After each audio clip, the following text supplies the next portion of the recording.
April 5th, 2:36 p.m. Committee for Prosecutorial Excellence. Chamber.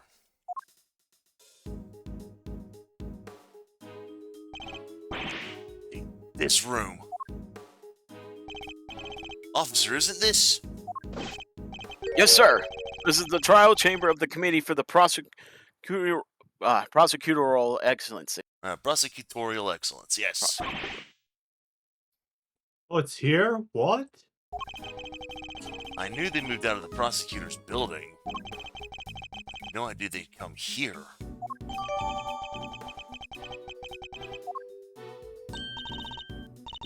Oh, Mr. Edgeworth and Kay, too. How are you all doing? Is Kay feeling any better? We heard that there was some kind of incident. I'm sorry, but who might this be? This is my granny. Hold on a sec.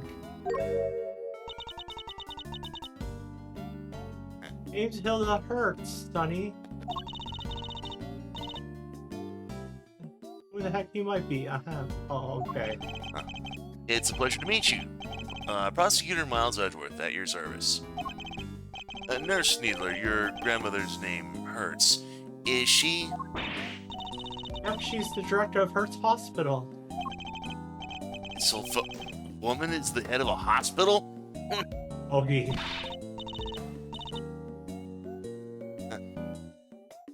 Don't you old fogey me, you darn retrobate. So I guess she's like her daughter's like speaking for her. Or her granddaughter's speaking for her, yeah, apparently. Yeah.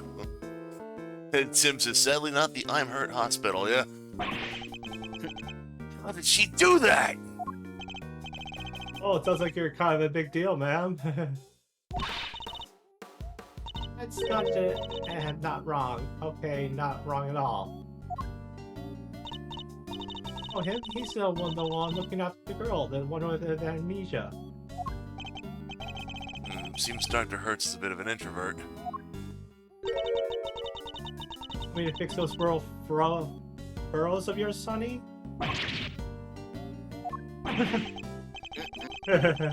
Oh, there's no fixing those, ma'am. They're downright incurable. What? You sure you want me to say that, Grandma? Well, alright then. No, I don't got a darn thing more to say to none of y'all. You'll go on about your business, you hear? As long as that business don't involve messing with the deceased body, I got work to do. Wait, please, Not a dang thing, I tell you.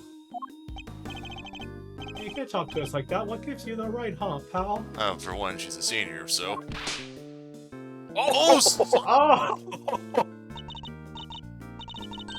Didn't I mention Grandma's also a coroner? In charge of this case, which means ouch. Oh. Granny gives as good as she gets. Which means exactly that. Tim says Needler should at one point go, I ain't reading that shit. What do you mean, exactly what? How am I supposed to know? She said it, not me.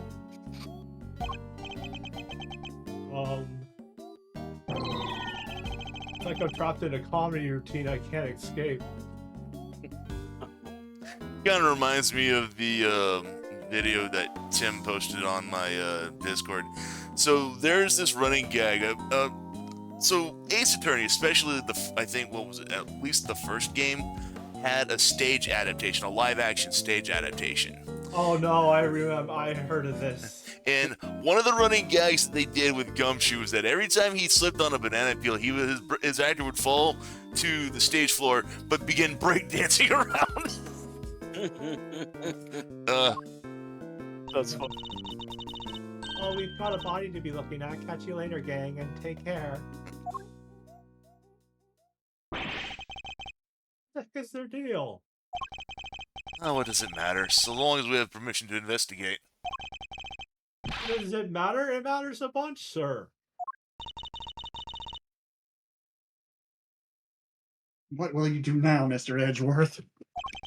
We'll examine the scene of the crime, of course. What kind of prosecutor would I be if I didn't? Alright, let's get to work.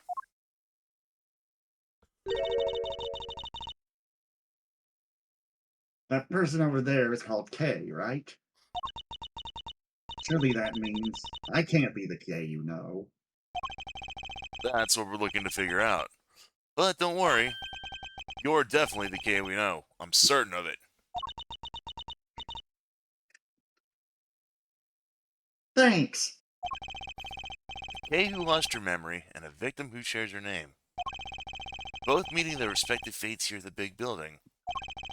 No doubt this case will be the key to restoring our K's memories. I'd stake my life on it. First, you want to talk to the police. Officer, tell me about the security arrangements for this room. Yes, sir. You need a special key card to enter, sir. Interesting. So not just anybody can enter. In which case, the person who discovered the body would have been... Yes, sir. A member of the committee. They found it when they arrived for today's hearing. The hearing. My hearing. Which would be underway right now if it wasn't for this. Hey, but we're kind of busy right now. Grandma's still looking at the body. You say the heck out of my way, you hear? Well,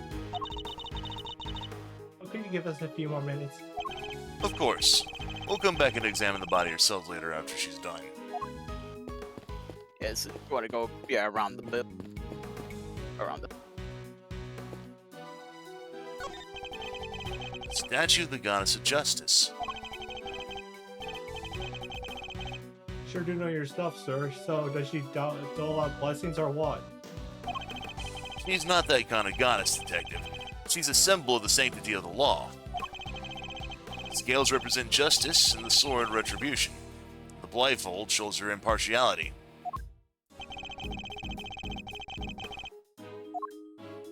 We have blood. A pool of blood here at the foot of the statue. Judging by the amount and how it spread, I'd say this was where the victim was killed. The body's on the table behind us. How come? I can only surmise the killer must have moved it for some reason after committing the murder.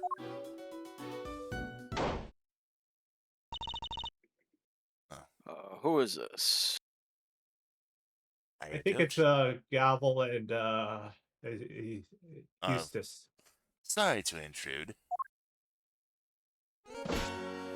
Oh no, it's friend. Oh, it's Patricia. on com. You are ow. What's this? What's that, Grandma? I know that voice anywhere. That's Von Karma's little girl. Oh, so you two know each other. It has been too long, Grandma Hearts. And you as well, Miles Edgeworth. What's she doing here? Franziska von Karma. The daughter of Manfred von Karma and a prosecutor like myself. These days, she's mainly been working with Interpol. I thought she was supposed to be abroad. Don't look so surprised. Where my investigation leads, I follow. No matter where in the world that might be. Which means that there must be some kind of international angle to this case, yes? You know full well that I've been pursuing a certain smuggling ring. Well, that's coming back. And that I won't rest until it has been destroyed and its ill-gotten goods recovered.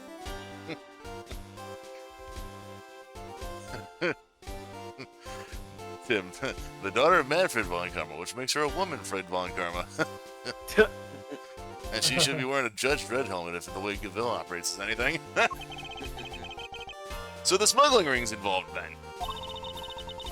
That information is to be shared on a need-to-know basis, and you don't need to know. Which means absolutely then. I see she means to be as helpful as ever.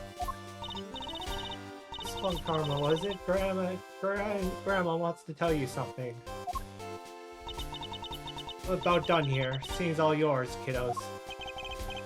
In that case, we'd like to examine the body ourselves too, if you don't mind. Mine plenty. I remember where I heard about you now. All you dang varmint. Don't need to. You know, soon to be ex-prosecutor messing without the place. Go on, get. I just remember it's not me saying this stuff, okay?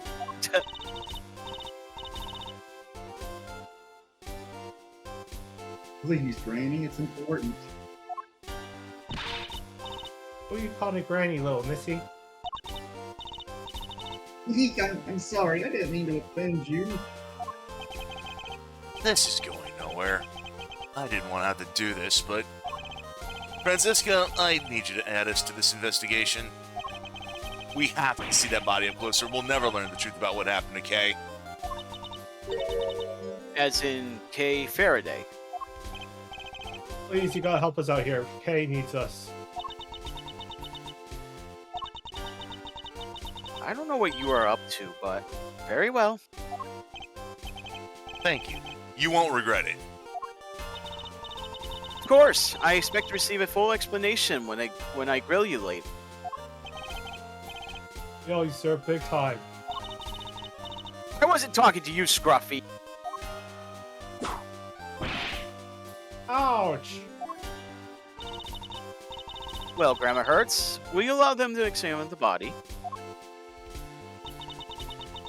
I ain't about to say no to an international big shot like yourself, hon, but are you sure about this? I agree with Granny. Are you sure you're sure? Of course I'm sure. It's my prerogative to judge the whole world in my name. Prerogative. Prerogative. God damn, I don't know why I can't say that word. To judge the whole world in my name. That's just common sense. Of the extremely arrogant sort, perhaps. Also, do I have this? Yes, I do, actually. Tim says, Grandma would like me to tell you something. She says, Motherfucking sucking child raping asshole. Get me so funky.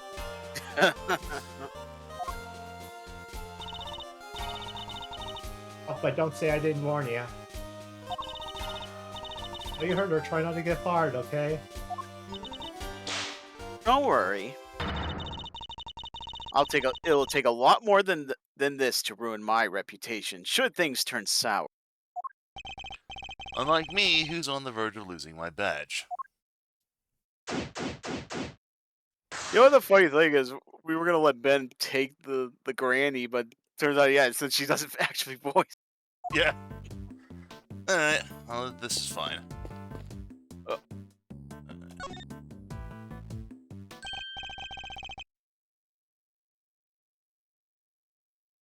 One thing's for certain. This isn't Kay. She doesn't even look like her. I think we knew that already, Detective. Our case standing right over there after all. This victim looks like to be in her 30s. She's wearing a white suit. Oh, could she have worked in one of those offices here in this building?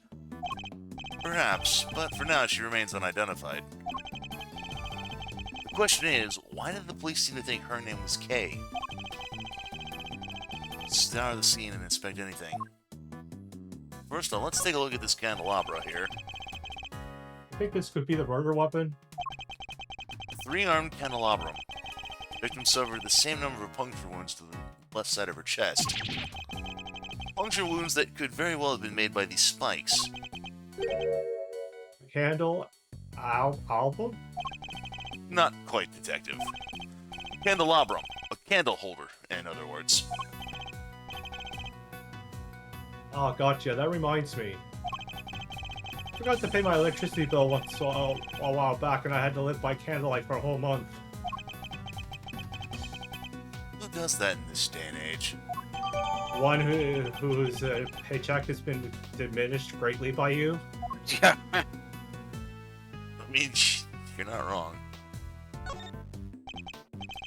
It doesn't look as if there's anything in the chest pocket.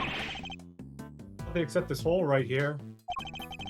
By the look of how the fabric was torn, I think it was pierced by something sharp. Keep your coins in there now, they all fall out. Have you never heard of a change purse, Detective? Sure have, sir. It's another word for pocket, right? I give up. She's holding something in her hand. Yep. Something pinned to the jacket here. Piece of magenta fabric. Whatever it was, it looks like it was torn off pretty roughly. It seems she suffered a serious burn to her hand at some point. Think it has something to do with how she died? No, this scar's too old for that. I would imagine that happened some time ago. She's holding something. Detective, could you open her hand for me? Yes, sir, right away. What is that? Wait, I know. The loyalty card, probably from a store. Sheesh. Ouch. It's a key card. Why, sir, why? The question we should be asking is, what does it open? Give me a second here. Oh, is that K's? Is that the name tag next to the body? This book! That's Kay's promise notebook. Where she wrote down all the promises she made to her dad. Haven't seen this in a while. Indeed. A book of vows made by a child to her father. But what exactly is it doing here? I just remembered something Detective Bad told me a few years back. He said something precious to Kay had disappeared from the station. What? Evidence went missing from police custody? Detective Bad said he looked for it everywhere, but no dice. What could this mean? And why did it turn up here of all places? You there. What do we know about this notebook, officer? The victim was holding it when they found her, sir. It was the only thing with any kind of name on it at the time. So that's how she became Kay. Well, red herring still doesn't explain how she ended up with it, though. If only we had a few more leads on this victim's true identity. So you can go to logic then. Want to connect the key card to the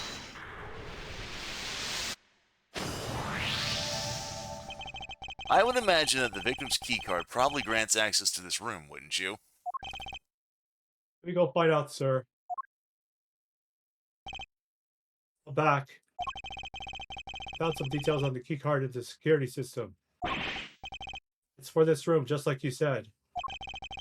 So the victim was able to enter and exit this chamber freely. assuming that the key card actually belonged to her, yes. Indeed.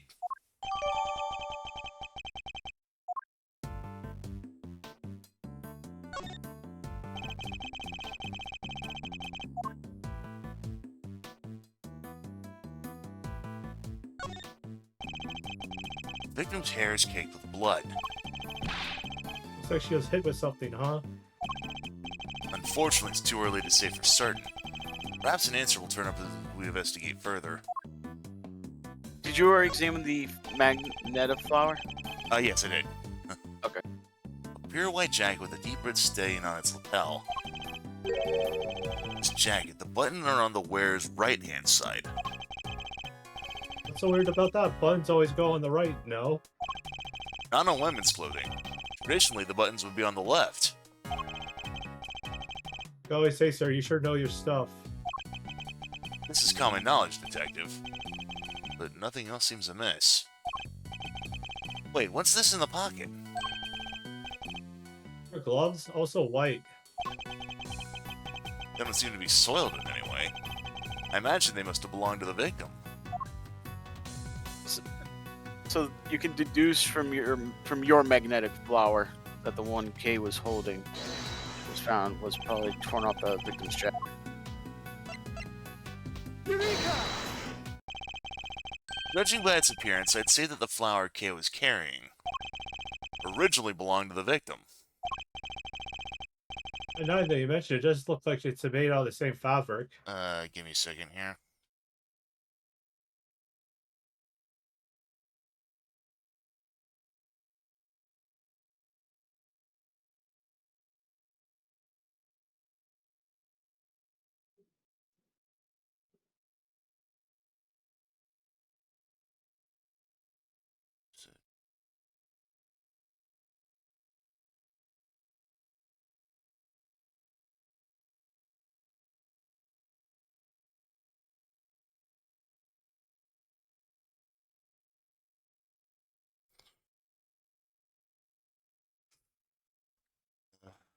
In that case, I will assume.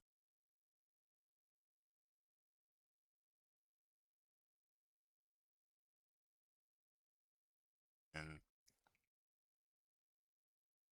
as usual, still told otherwise.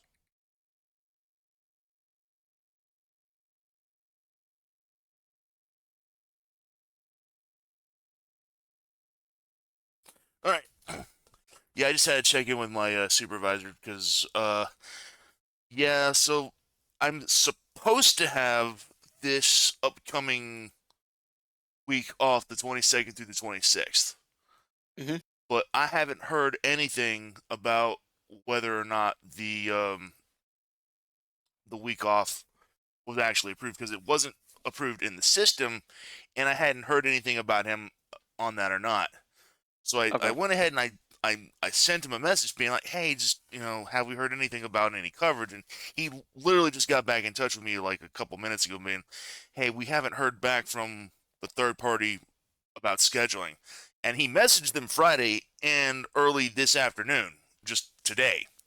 But he hasn't heard anything, so I was just basically letting him know, okay, because I asked the person who relieved me in the morning if she was covering for my week, and she told me that she hadn't heard anything about, one way or the other.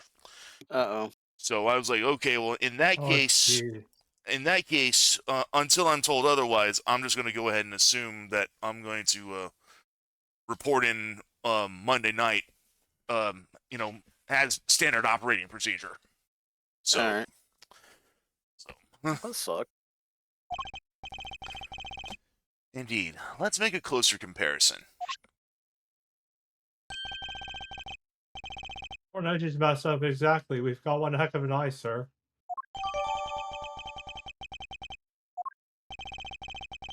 Does the flower belong to the victim? This implies a connection between the victim and Kay Faraday. Furthermore, it appears that the flower was torn off with considerable force. Kay Faraday was involved in the incident somehow, and based on what we're seeing here, we may have no choice but to treat her as our main suspect. What? But there's no way she could have done this. I can't even begin to imagine it. There isn't a murderous bone in her body. Nevertheless, we lack the evidence to disprove such an assertion.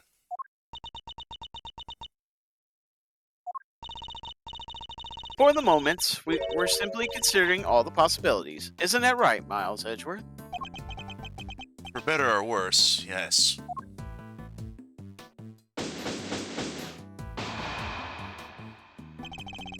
It seems we're no closer to discovering the identity of our victim.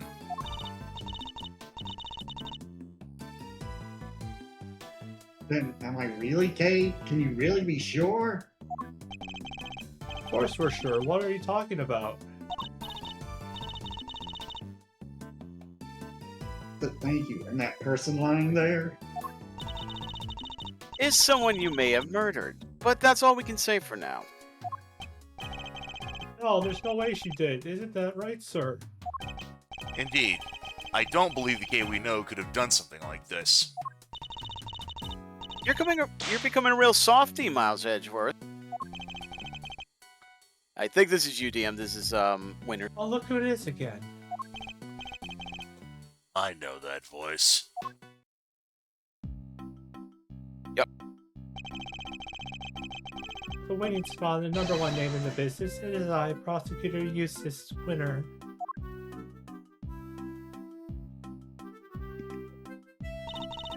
Please forgive the intrusion. Quick with the body, Edgeworth.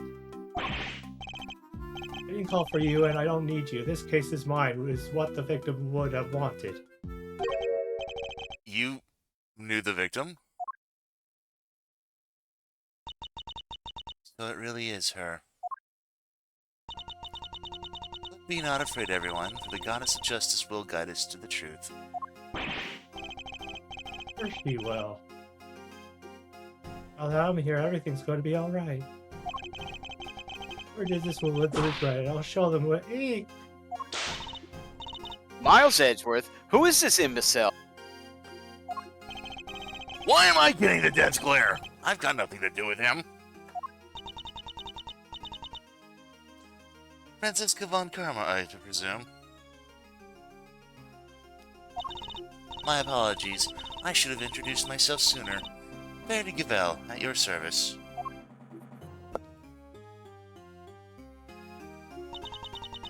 And the deceased in this case is... Rosie Ringer, attorney at law, and a member of the Committee for Prosecutor Excellence. I see. That would explain the keycard. So you're the lead prosecutor? Yes, which means this case will be solved in E. You didn't tell me your name yet, little boy. I want to know my name. All you have to do is ow.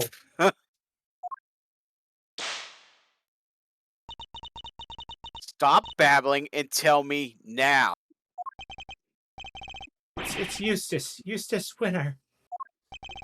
I think we've established where the balance of power lies in this particular room. Oh, Mr. Guy in charge? Here, this is from Grammy. This case is mine. It only exists because of me. That means I get to keep it. What's this? Oh, the preliminary findings. Looks like it's game over for you, Edgeworth. This isn't a game, Mr. Winter. It's a visual novel. Alright, that's me done. See you next shift. At home time, I could be a murder bowl of noodle. I can murder a bowl of noodles right about now. Out of here, everybody. Stay healthy.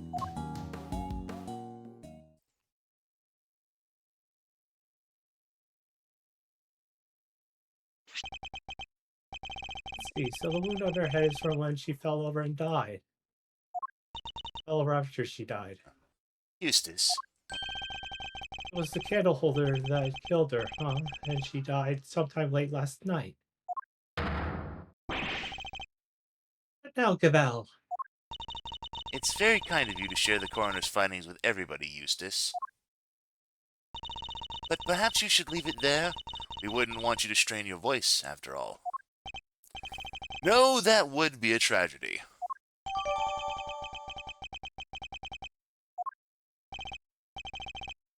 Anyway, that settles it. We need to arrest Kay Faraday. What the heck are you talking about? I think Eustace's meaning was very clear. Miss Faraday is the murderer. And though she is dressed differently than usual, this young lady covered in bandages is Miss Faraday herself, correct? You really mean to arrest her here and now? If you do, then I'll be forced to object. Loudly and forcefully. As if further confirmation were needed, there it is. The committee was right to call your conduct into question. It is questionable in the extreme.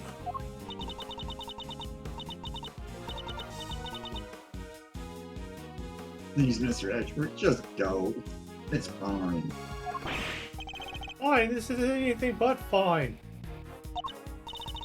This is fine. Oh, jeez.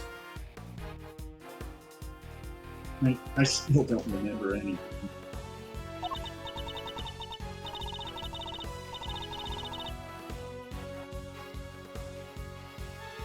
Well, maybe I did do it. Maybe I killed that poor woman and I just don't remember. God smiles on those who confess their sins. It is her wish that our confessions cleanse us.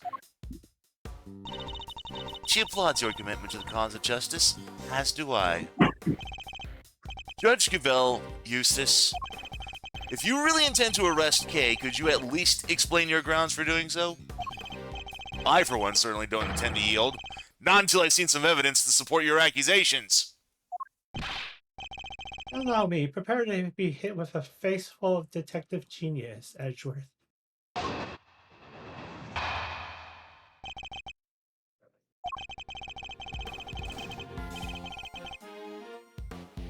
We call it a human race because somebody has to win it, and somebody is me. I won Sorry. this race too. I saw it before anyone else did. Hey, Faraday is the murderer, no doubt about it. Stuck in the community chamber looking to do some of their trademark rate thieving. Which means nobody but her could have killed Rosie Ringer. Detective genius. That was a total mess. And Detective Gumshoe saying that you know it must be bad. I asked you to explain your grounds for arresting Kay, yet you have explained exactly nothing. True, but we haven't seen any proof of her innocence either.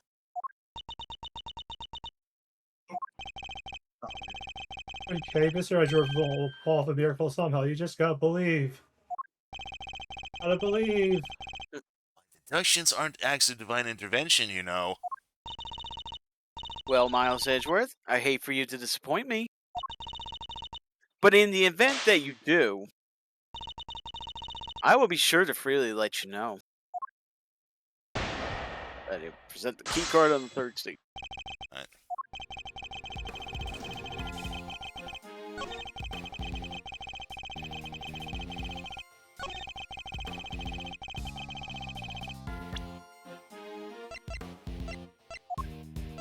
Objection!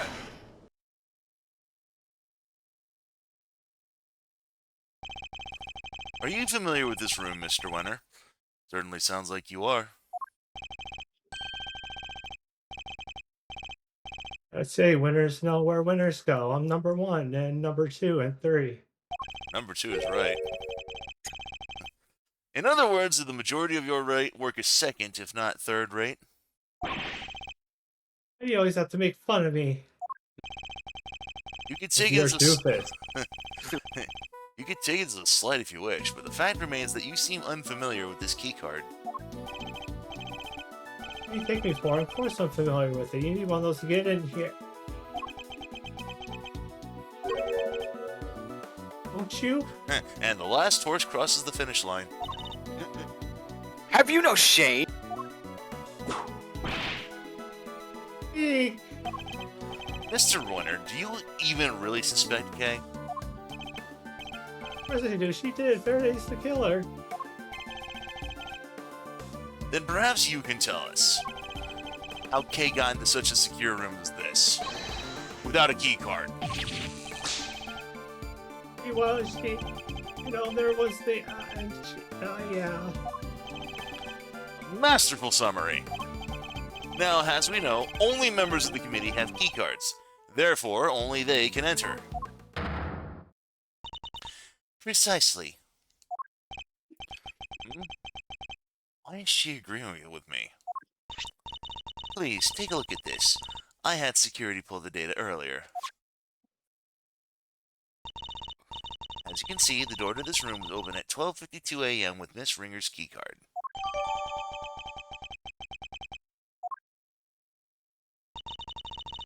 We cannot know for certain, of course. But who's to say the culprit didn't enter the room with Miss Ringer? And then kill her over some sort of subsequent disagreement? It's certainly a plausible theory, but that's all it is. For one, it would require the victim and her murderer to have known one another. Yeah, and Kay didn't know the woman. I'm sure of it. Overruled. How can you possibly be sure of such a thing? That's pure speculation on your part, Detective. There is no place for guesswork in the courtroom or at a crime scene. Hard evidence is what's required. In that case, are you suggesting that you have said hard evidence to support your theory? Evidence that Kay Faraday and Rosie Ringer knew one another? But of course. What? I have here a letter. Dr. Hertz found it in the victim's chest pocket. Another of the victim's possessions? And you kept this to yourself until now. You planned for this, didn't you? Is that why? It was the candle holder that killed her, huh? And she died sometime late last night. What now, Gavel? It's very kind of you to share the coroner's findings with everybody, Eustace. But perhaps you should leave it there. We wouldn't want you to strain your voice after all. Shall I read it for you? Rosie, thanks so much for agreeing to help with my plan. Now we can both get what we want. Good luck getting your revenge for what happened 12 years ago. Hugs and kisses, Kay. That would seem to indicate pretty strongly that the two of them were accomplices, wouldn't you say? Accomplices in a plot to steal from the very room from which we are standing. Oh. Wait, so your principal suspect is... Miss Kay Faraday, for this second crime, as well as Miss Ringer's murder.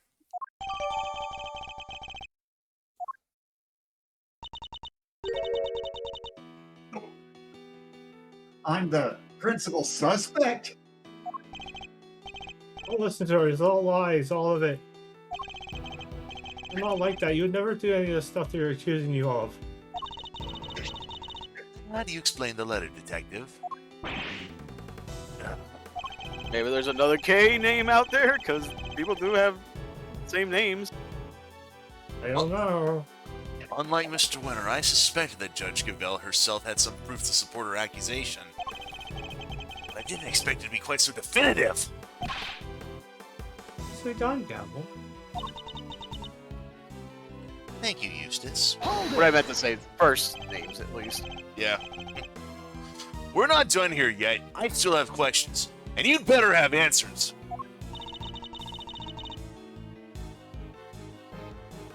Would you mind if I handle this, Eustace? Be my guest. Have fun arguing Edgeworth into the ground. I can't let them steamroll me on this. I have to find a way to take back the advantage.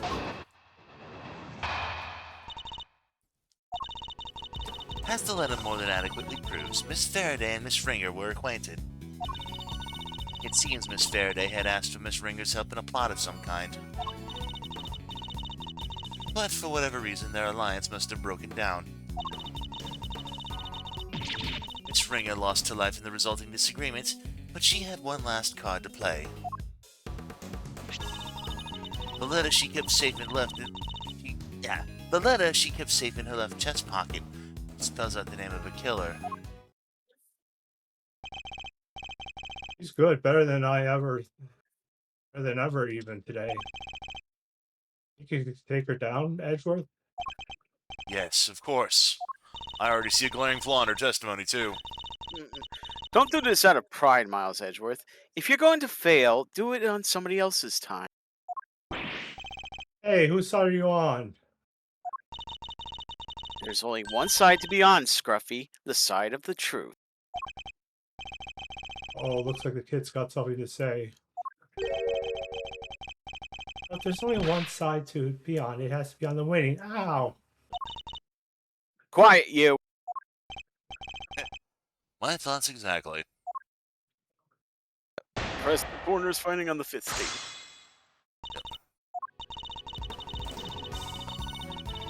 Or present them.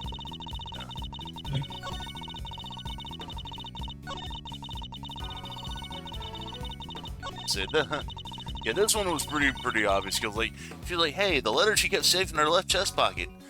But if you check the actual coroner's findings,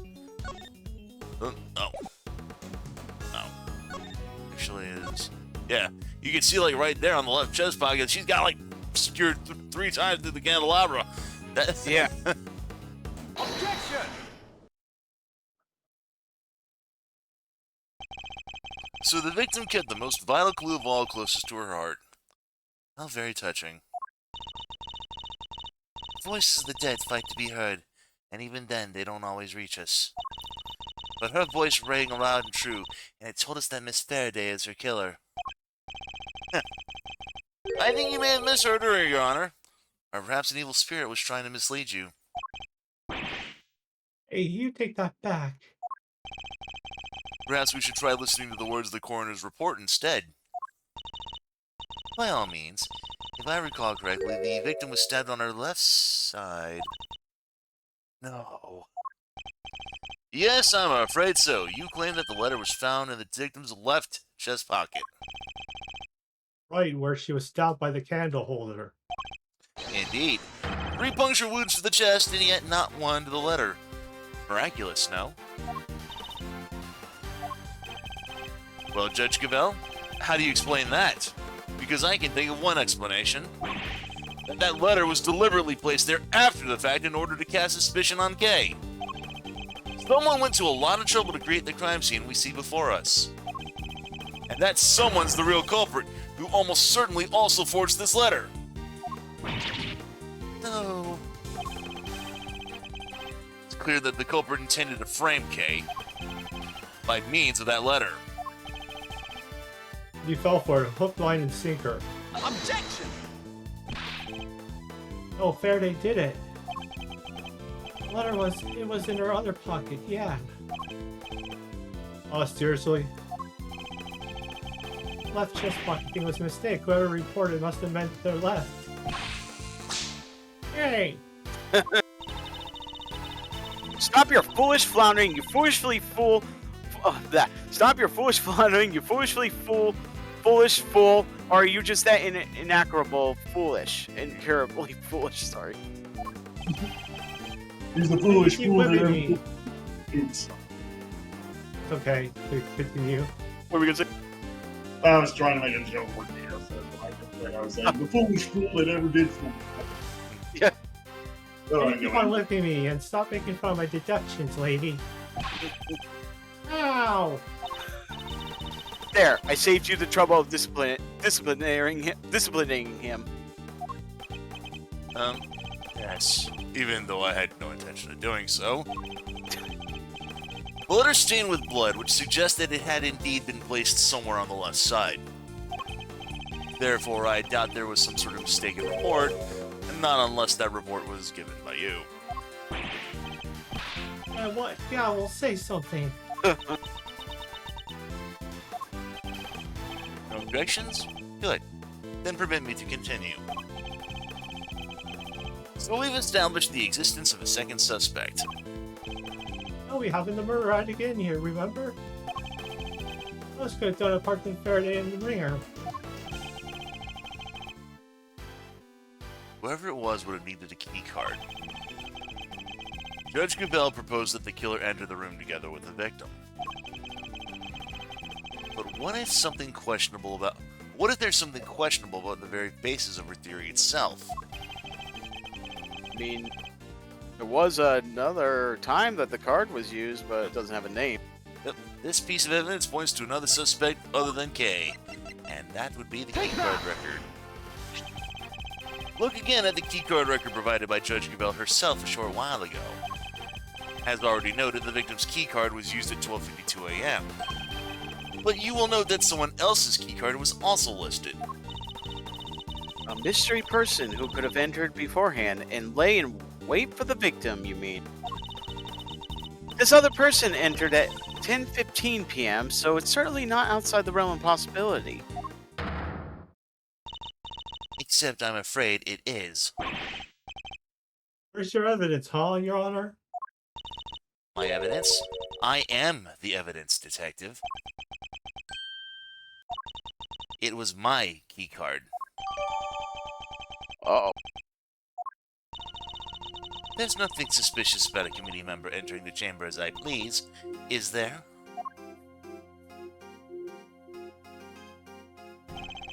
Perhaps not, but that's also not the exonerating evidence you seem to think it is. Unless you can also prove that you yourself didn't murder your colleague. Overruled. Not that nonsense. What would I have to gain from killing her? Objection! I'm sure you know how I'm going to answer that, Your Honor. I believe further investigation will shed light on any motives you might have had. Overruled. I am a faithful servant of the goddess. Why would I ever resort to an act of crime? I used my keycard, that much is true, but my reason for entering this room is far from questionable. Then perhaps you'd care to tell us why. I had business here in the committee chamber. There were certain preparations to make. Preparations sounds pretty suspicious to me. I am not at liberty to share what I was preparing for. But I am sure Prosecutor Edgeworth can make an educated guess. My hearing. She must have been busy gathering the documents they were going to use against me. To relieve me of my badge. All right, All right. children, that's enough. I think that's me, actually. The new Okay. character. Who is this? I think this might be Eustace's father. Yep. It's good to keep your skills and our tongue sharp, especially when we're young, but that'll do for now.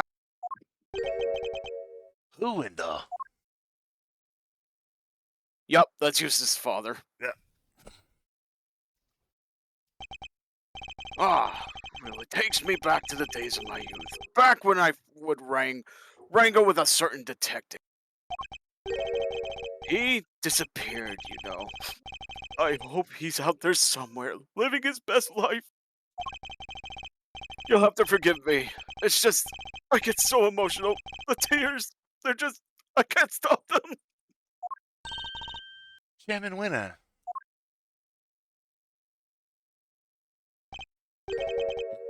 Winner. Ah, Verity, my girl, do you ever stop working? Your dedication puts us all to shame. And it's this young Francisca I see before me. Dear child, when did you get so big? Uncle Winner, it's been far too long. And so formal. I thought we were like family. You sit on my knee and shout, Uncle Winner, at the top of your little lungs. Ah, but time goes by so very fast. I can't help but shed a tear. Dad, what are you doing here? What am I doing here? A committee member has been murdered, and you're in charge of that case, my boy. What is this? Bring your pops to work day? Silence! Do you have any idea who he is? This man is practically the right hand of the goddess herself. A former chief prosecutor and the current chairman of the Committee of Prosecutorial Excellence. Now, Verity. There's no need to bring all that up. I'm just a harmless old man, really. Oh my god, I could see the actual liquid still in his freaking... Yes. Oh, Allow me to apologize for the detective rudeness. I am... Miles Edgeworth, correct? And your little subordinate, Dick Gumshoe. Oh, he... I mean, see this winner. Father to this idiot boy, among other things. Wow, okay. Just Oh, wow. backhanding him across the head and face already. He even knows he doesn't even hide it. My wife and I were so happy when he was born.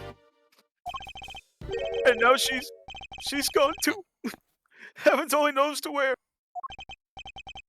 Dad, here, use my handkerchief. Thank you, son.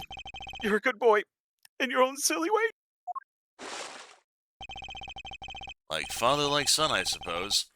Though it's hard to say who's the bigger fool.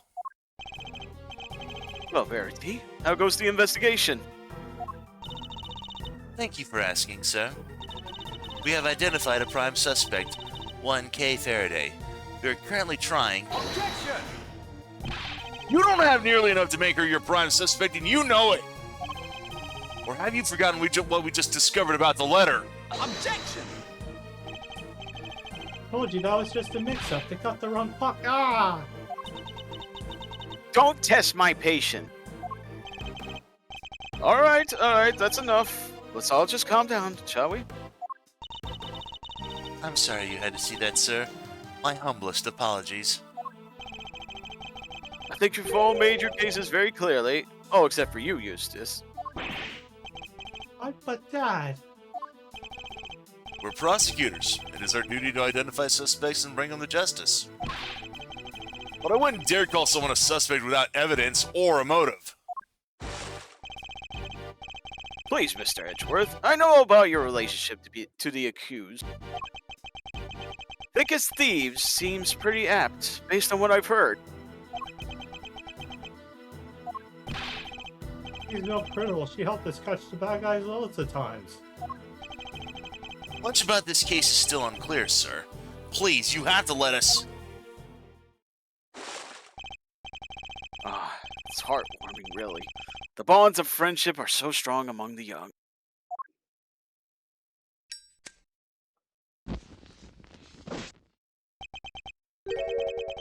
But circumstances being what they are, I'm afraid those bonds won't be enough.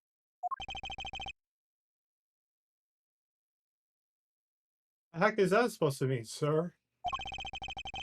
The prosecutor's office needs this case cleared up as quickly as possible. Time is so precious, and we have so little of it, and there are so many other cases. I'm sorry, but you understand, of course, don't you? Alright, Miss K. Faraday. Time to come along quietly. Yes, sir. I'm not taking her. She's innocent, I tell you.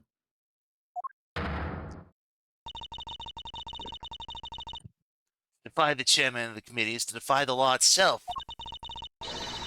An act so brazen a hearing won't be necessary at all. Are you prepared for Mr. Edgeworth to lose his badge over this detective? Why? Well, you can take those down or Mr. Edgeworth loses his badge. What the heck am I supposed to do? You'd use his badge to shield yourself, or how the committee has fallen. Hey, you're innocent! Don't let anyone tell you otherwise!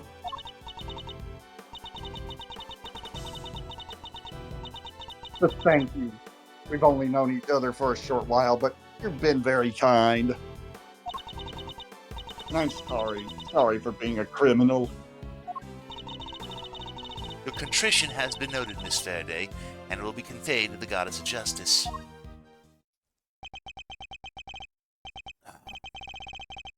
in the world should I do? When I was little, all I wanted was to be like my father. Become an attorney and fight for those who can't fight for themselves. Now my fate is tied to this one tiny badge. One tiny badge against the life of a dear acquaintance. Who am I kidding? There's nothing to weigh up here.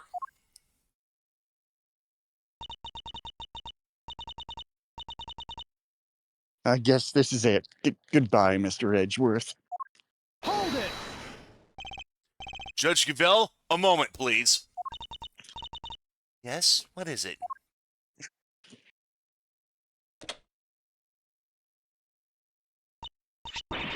Your badge? What is the meaning of this? I am returning it. From this day forth, I am a prosecutor no longer.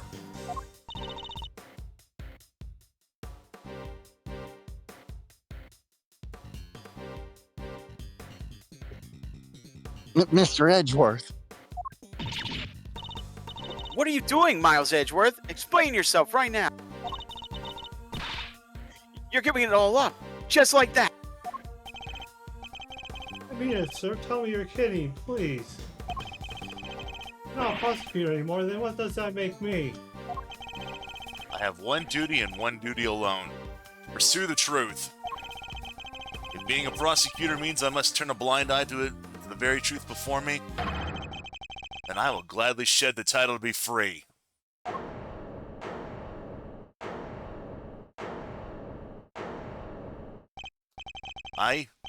I'll carve my own path. One I believe in. I won't let my search for the truth end here. Objection! Are you running away from the Von Karma?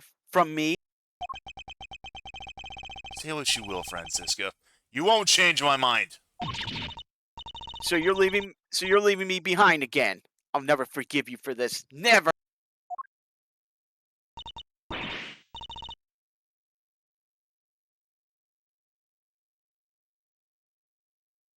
Oh, oops. Oh, no, no. This is all my fault. Oh, this would have happened if it wasn't for me. Wait, hey, don't go!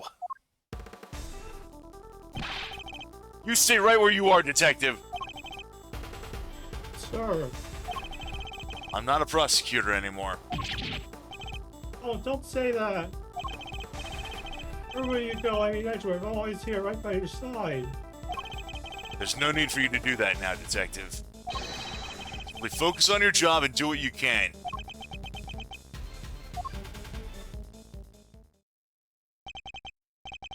Well, now, this is no good, is it? We've let a dangerous criminal run free. I try, and yet it's never enough. There's no need to worry, sir. We'll set up a cordon. She won't get far. She better not. I'll be very disappointed in you if she does.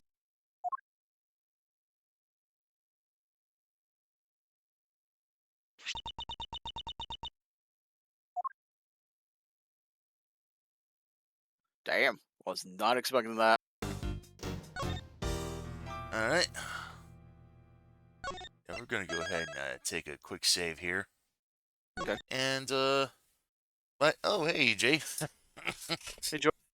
Hey, Yeah. Joy. Had Tim being like, yeah, Verity is the prosecutorial priestess if she was unquestioningly sides with the prosecutor.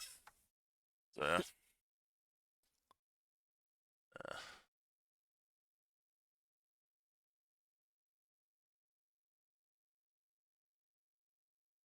take a quick break here and at the same time.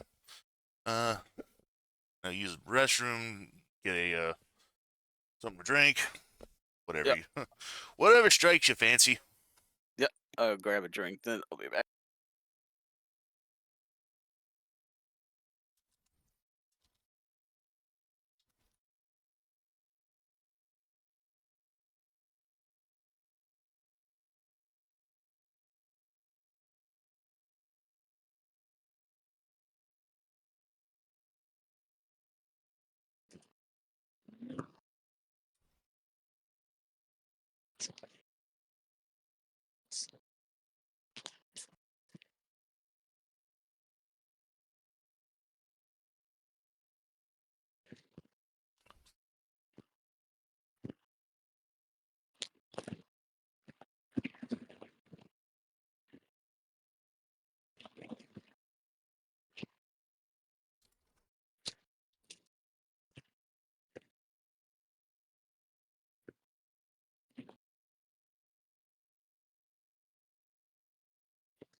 All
right, I'm back.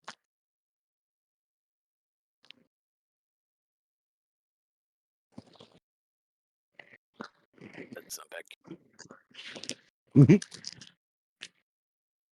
I don't think Ben is yet. There.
Comes back.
Alrighty, I am back.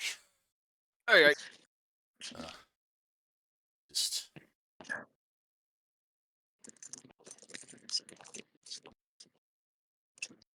let's see.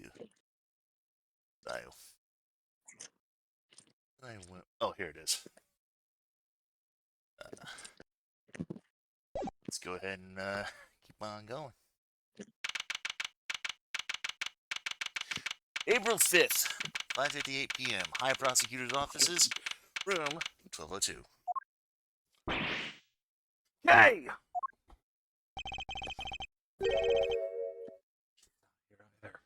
Where are you?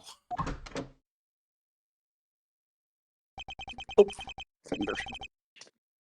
I just want a second.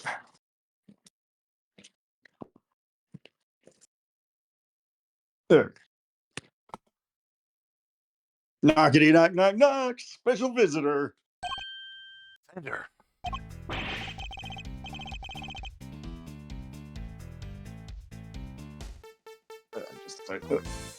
Whoa, talk about an unhappy face. Everything okay, big guy?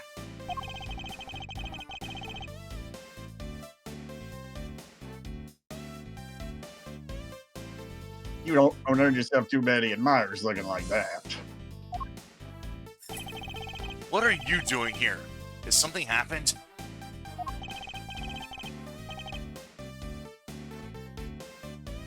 Something happened, he asks. If something happened, he asks, I'll say.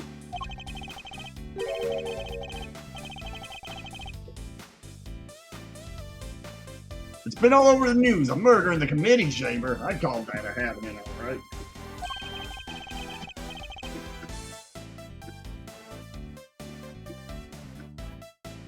What would your hearing be today, I thought?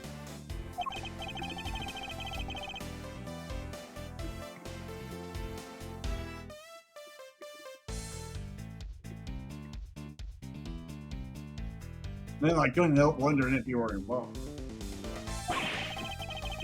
They're reporting it on the news already?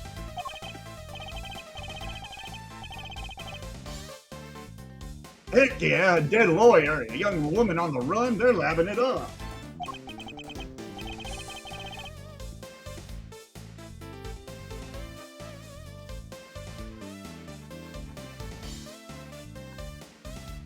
Crazy stuff. This is like a belly too, I gotta admit.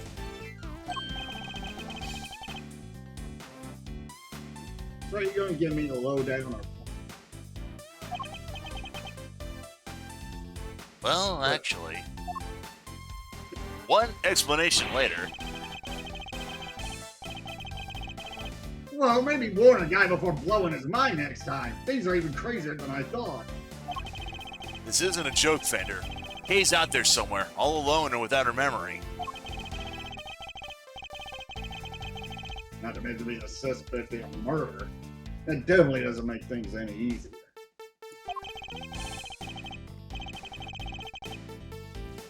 Where the heck could she have gone to? You sure she doesn't remember Zip? I thought she might have come here, but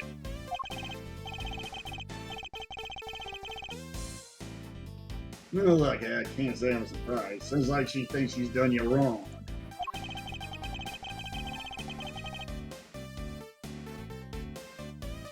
You won't want to cause you even more trouble by rocking up on your doorstep. you think I don't know that? But I'm out of places to look. What's up, radio? No, sorry. I thought I told my number. Never mind. Yeah.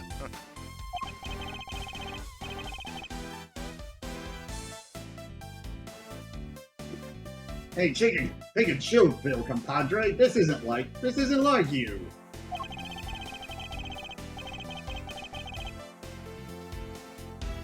You're wound up tighter than a clockwork monkey. It isn't a bad thing necessarily.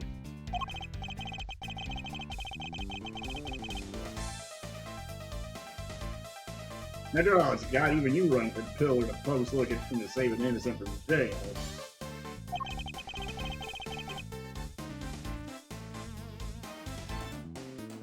Acting like the attorney I know who you work for board.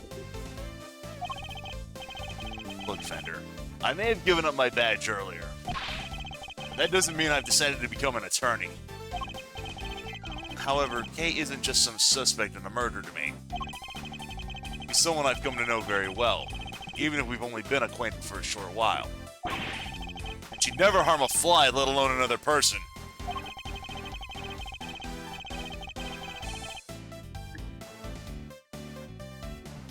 Well, my mind flies in 5 minutes, why don't you? Kid's lucky to have you in Kid's lucky to have you in her corner, champ.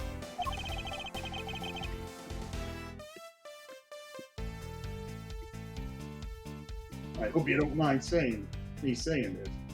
This bug.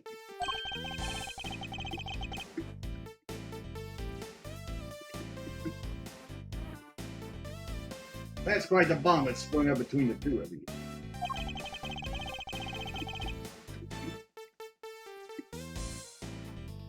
And not to give me and your old man as a run for this money. It's nothing like that, really. She just likes to involve herself in my affairs.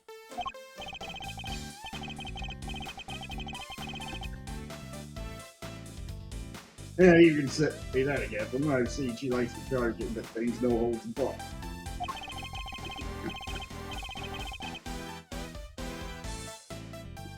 But she's done you good. Some good, I can tell. You two make a great team.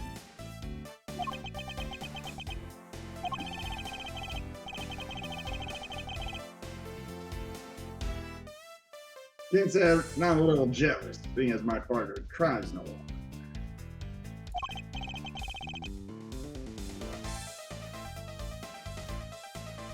Anyway, you need to track her down. Connections like that don't grow on trees. I should know.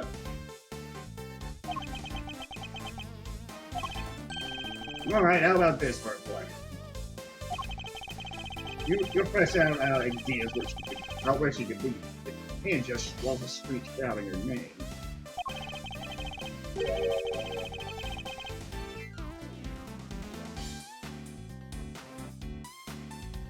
So why not go back to the source? Looking into how she lost her memory in the first place.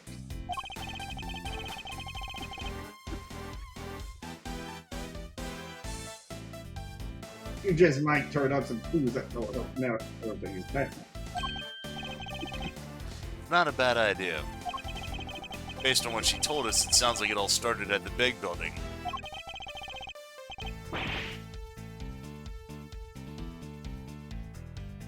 That's where we're headed. Next stop, the big dive.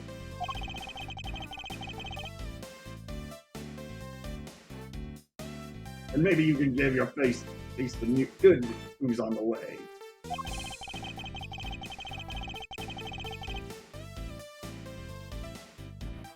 Kay won't come frothing back into the fold at the first time he sees you just sounding like that. Very funny. Bender is truly a force of nature all on his own. April 5th, 6:42 p.m., big building. Viewing platform. Oh, the sun sure quick. The sun sure set quickly.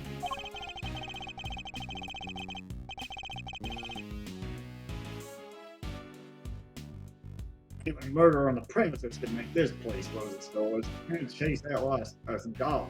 You know? There's hardly anybody around though. Guess we've got the whole place to ourselves.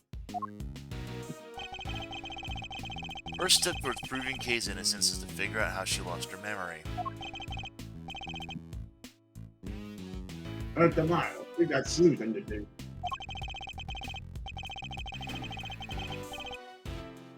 This rooftop paradise is all ours, so let's focus up and do what we're good at for Kay, all right?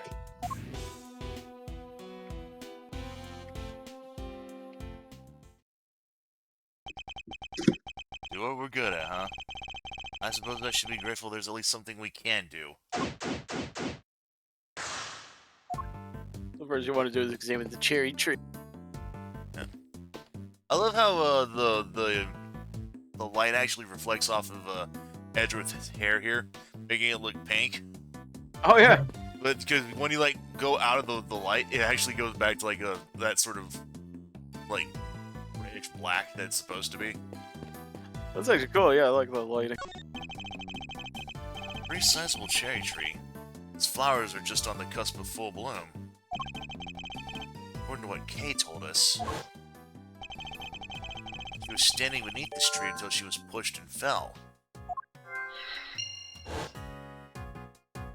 You want to examine the railing near the. So the person in the raincoat that Kay saw supposedly approached her from the direction of the concession stand, which would suggest that she was pushed over this railing here. The railing is chest high. You'd have to try really hard to go tumbling over the edge of it.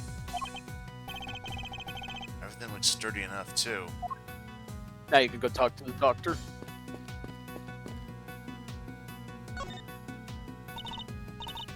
Mr. Edgeworth, we meet again. What are you two doing up here? Well, seeing as we came all this way, we thought we might as well enjoy some cotton candy. What the heck are you doing here? Looking to get yourself even more hot water? You needn't worry about me, Dr. Hertz. I'll be just fine. Whatever you say, Mr. Soon-to-be ex-prosecutor turned prosecutor. Saw that coming a mile off. What, you got fired? Quit technically, but... As I said, you needn't concern yourself with my affairs. If you say so.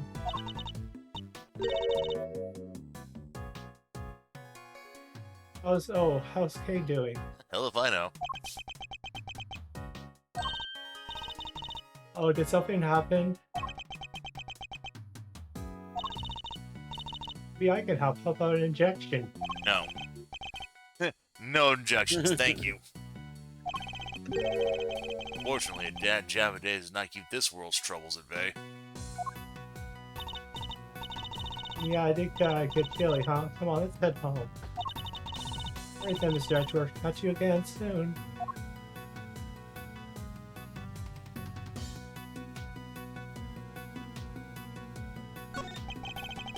Looks like a TV showing announcements from various companies in the big building. But at the moment, it's just showing a regular broadcast channel.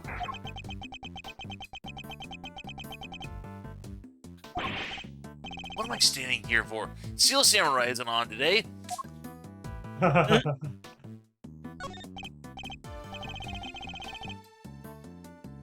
Hey, you. Yeah, you. How about some delicious Parting Clouds cotton candy to brighten your day? Parting Clouds? The name of the fact that we're so close to the clouds up here? I'll give it gives. We take a normal serving of cotton candy, we split it in half. Part it, if you will. Half the candy, same price, double profit. And we're laughing all the way to the bank. Yeah, I don't think your customer will be laughing. You keep sharing that information quite so freely. Yeah, I want to buy it back to the cherry tree, but.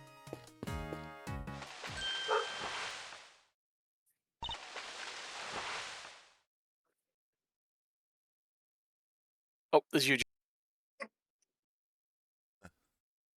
Eek.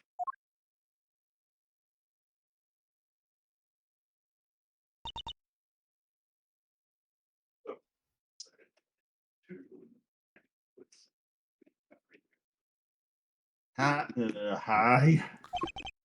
Okay. Oh, don't mind me. I was just lying in wait. That would make you a criminal, okay? Perhaps you meant to say lying low. Oh, yes, that.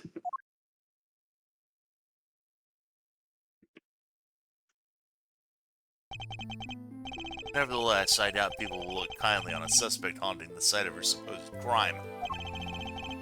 Surely you understand that, even in your current state?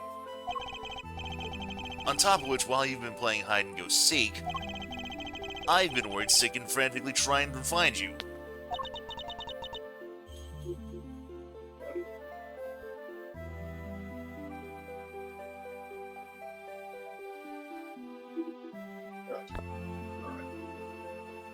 Are you mad at me? Of course I am. Now, what were you thinking coming back here? Do you think your amnesia would excuse your recklessness?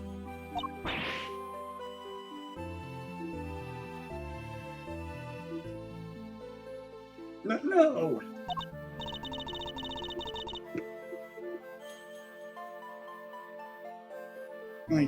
I came to try and help you get your badge back. What?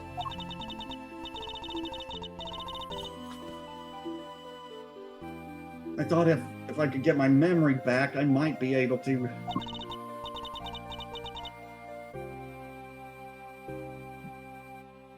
To remember killing that poor woman.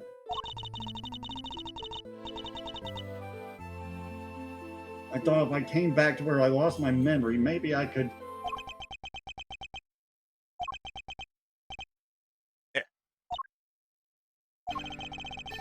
There's one thing you haven't lost, you know. Your ability to surpass my expectations at every turn.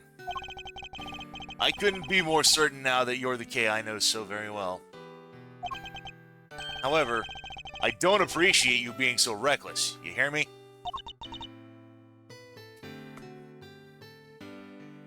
I'm sorry.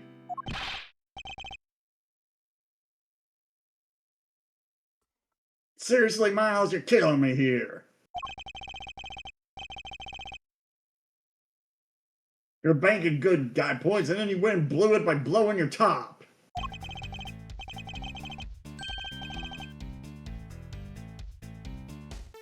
Uh-oh. Good to see you, kiddo. Glad to see you're safe. Come on, bring it in.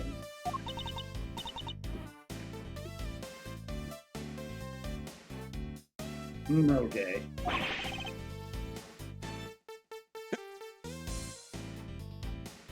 That's the spirit. Not now, Fender!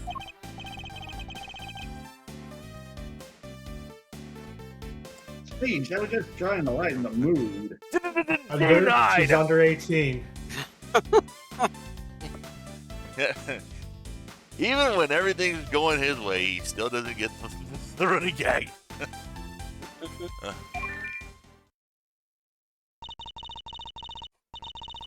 Live news now from the big building where a shocking murder took place earlier today. Police continue their hunt for a young woman known to have been present at the scene. She's considered the prime suspect, and police say no effort is being spared in trying to track her down.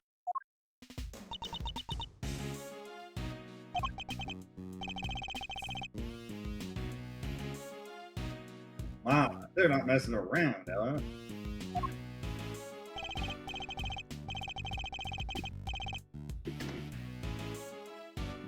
Well, team, what's the plan?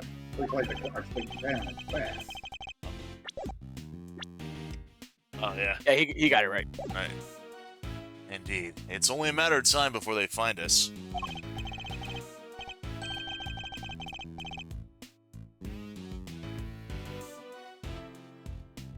First things first. Kay, you're sticking with us from now on. Peace.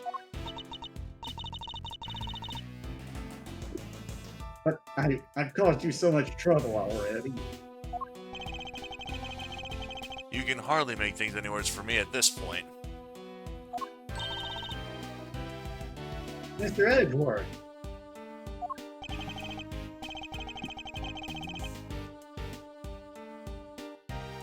And it's settled.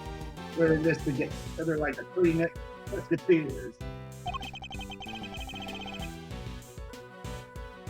Miles will be here in charge of proving Kay innocent. And I will, believe me.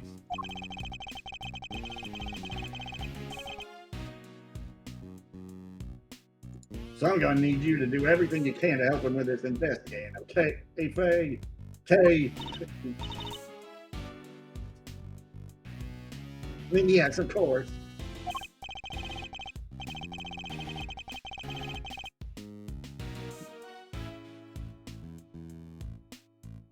Great, now we've got to move quick, can't we? Great, now we've got to move quick. Can't be getting bagged by the boys in blue before we've even started.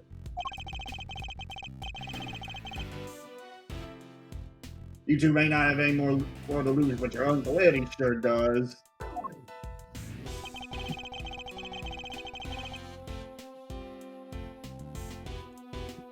Gregory would never forgive me if I got the family off, but damn.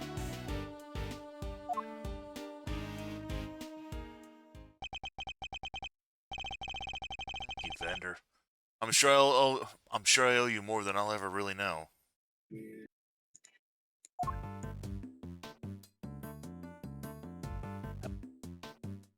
Alright.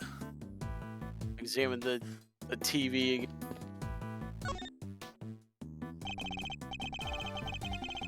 As you can see, they're still hard at work up on the 50th floor. That's where the these were two. Oops, that's where the committee for prosecutor. I can't say that word for some. Who wants? Someone else want to take it down? Prosecutorial excellence alters disciplinary appearance, correct? I'll take a reporter. That's right. There have been people walking by the windows all evening. This is one serious investigation.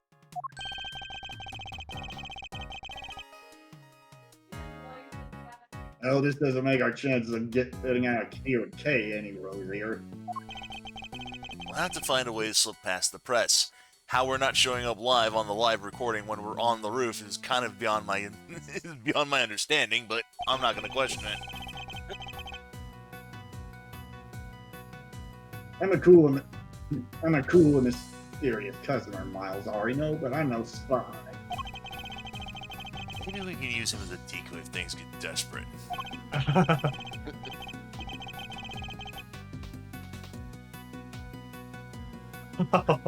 Okay, whatever you're thinking, quit it. I can tell it doesn't end well for me.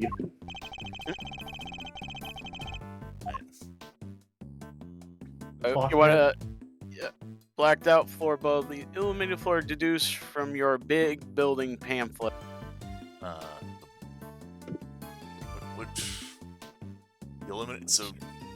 Illuminated floor and then...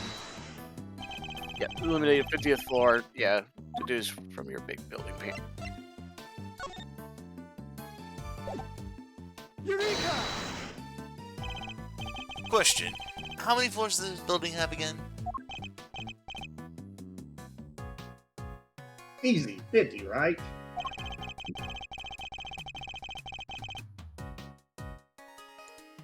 Kinda ironic that just a few feet above where the committee works its ugly little schemes.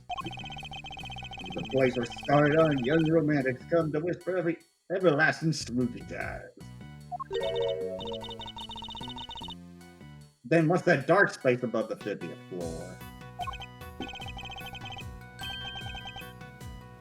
The gloomy underbelly of love. Exactly. The committee chamber is supposed to be on the top floor, directly beneath the viewing platform. But it actually appears to be located one floor below that. Clearly contradicting the supposed facts.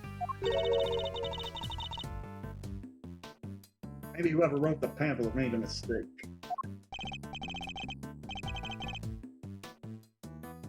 Somehow I don't think so. Call me crazy, but... Yes, there appears to be a hidden 51st floor. Wow, and that's where they keep the gloomy underbelly of love? Yeah, my heart, you didn't need to take it quite so literally, Kay. Good, then perhaps we could take this more seriously instead. Come on, have you bet me, Miles? That might be easier said than done. It'll still be easier than trying to enjoy your so-called jokes. Now you can go talk to Kay.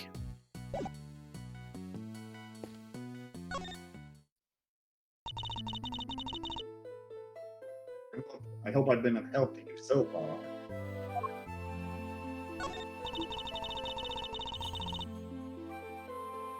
I came back here because I thought it might jog my memory. How about we go over what you remember one more time?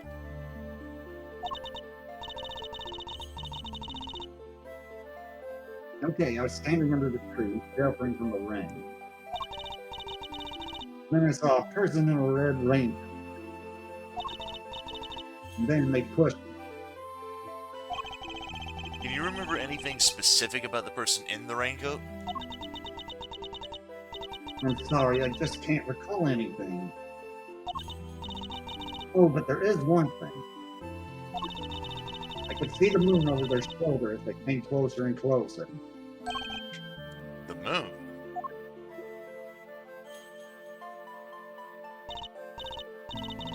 It's all very fuzzy.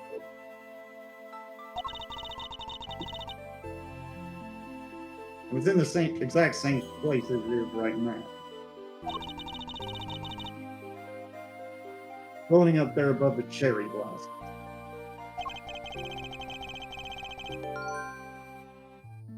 So the moon was visible over the mysterious figure's shoulder. That's new information. I should keep that in mind.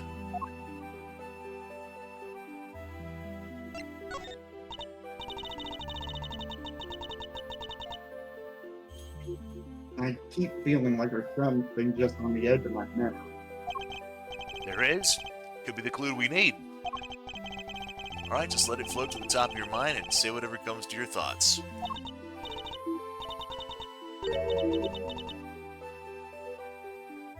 I'm alright, I'm seeing a very faint light. I'm seeing a small restaurant, just a counter and some seats, and there's this incredible smell. A beautiful golden soup, not too thick, and tastes just right. It's filled with delicious noodles. They're firm, but not too firm. And that's when a thought crossed my mind. I'm going to order another bowl. Captivating memory, but sadly one that has nothing to do with our situation.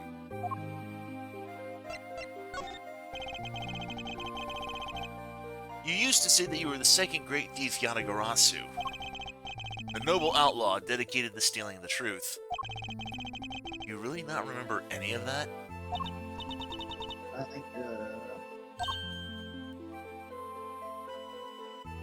Oh! I think you're right. I was a noble. Not a noble, okay? A noble outlaw. Still, I suppose you got halfway there. Alright, so now you want to go to your logic bit? You want to connect the moon to railing.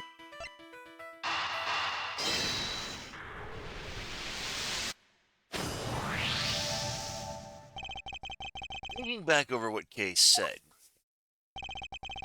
the person in the raincoat approached her from the direction of the concession stand, which implies that she was pushed over the railing on the side opposite the stand. But she also said that she could see the moon over the person's shoulder. But when we checked just now, the moon was in a different location than expected. Yet Kay claims it's currently in the same spot in the sky as on the night of the incident. This throws the positions of the moon and the person in the raincoat out of alignment with her story.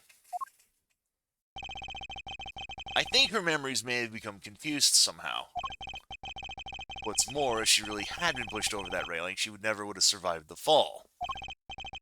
Therefore, I must conclude that she may not have fallen where she thought she did. And then you where Kay fell and where Kay was standing.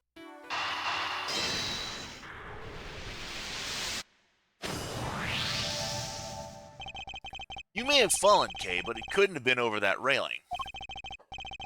Because if you had, you wouldn't be alive now to tell the tale.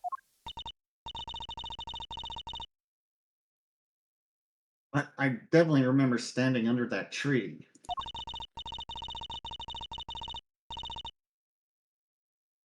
If I was pushed, the only way I could have fallen is over that railing, isn't it?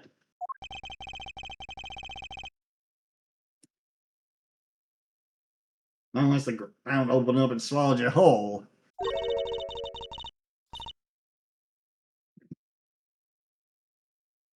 The ground can just open up like that? How?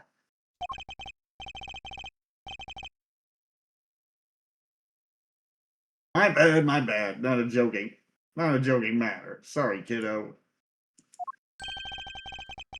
But it also might be closer to the truth than you think, Fender. Let's take another look at the ground in that area. There's a chance we might have missed something. Yep, you want to go back to the cherry tree.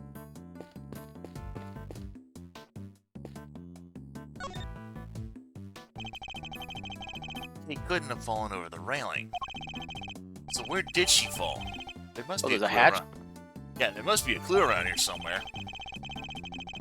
But yes. I wasn't there this morning. Will it be this?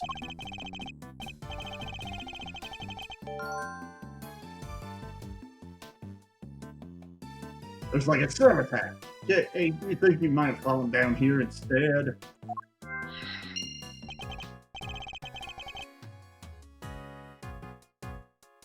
Nah, you never be as clumsy as that.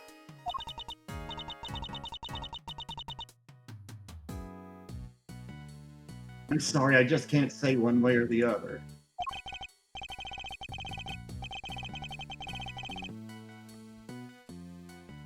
My bad, kiddo. There's another one of my silly musings. You don't have to take me so seriously.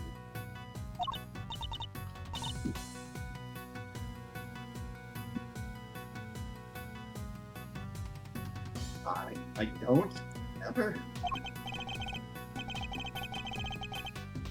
Well, maybe not never. I told you to leap lyrically into my arms.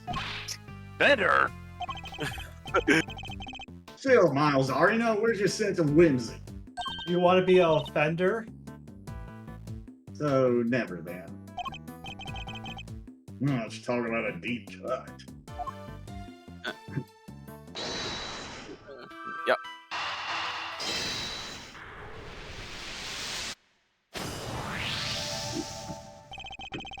How has a whole floor between the 50th and the viewing platform remained undetected all this time? Got me there. Kind of hard to hide a set of stairs going up to it, if you ask me. That's precisely it. Things like stairs that are normally out in the open going unnoticed by people seems a bit implausible. Which can only mean the 51st floor is no ordinary floor and can't be reached by ordinary means. And we'll just have to reach it through extraordinary means, right? I don't know about extraordinary means, but maybe let's go for unconventional. Indeed. Consider, if you will, the hatch we found by the cherry tree. What would you expect to find on the other side of such a hatch? A room of some kind, perhaps? Oh, a secret room? A secret room! Now you're talking my language. Let's go take a look. All right, there we go. This place. Look at all that stuff down there. Is it a storeroom? Whatever it is, I think we could safely say that this is where you fell. Go digging. Strike one mystery off the list. Yes, for the greater mystery, Kay's memory loss remains unsolved. We have a red-coated range figure. We have a red rain-coated figure who can walk on air to account for, among other things. I can't got bask in success for a second. We found a hidden storeroom. I vote we scooch on down and check it out. We have pretty much exhausted everything else up here, and it can't hurt to take a look. And this would be you, DM. This is Emma. Is that you, Mr. Edgeworth? Emma! What are you doing here? I heard about what happened with Detective Gumshoe. I was in the area, so I thought I'd come by and see what's going on. This is Emma Skye. He's a high school student currently studying abroad in Europe to become a forensic scientist. The younger sister of a former superior of mine. We've also stood in court together. Detective called me up in a panic. Your badge fell off of the big building and the kid was in a man suit and... Hold it right there. Didn't you just leave to go back to Europe a few days ago? And you're back again already? I'm sorry. I just had the strangest mental image of, like, Aku being like, what? You're back already? I'm here with one of my professors. Not to do any schoolwork or anything, just some interpreting. Shouldn't you be off doing that instead of gallivanting around a crime scene? That's fine, there's this wonderful thing called body language after all. It's not an actual language, Emma. Wait, don't remind me, this is about Kay. How is she? Where is she? I'm stuck, isn't that sweet, Cave Archer? Your little friend is worried.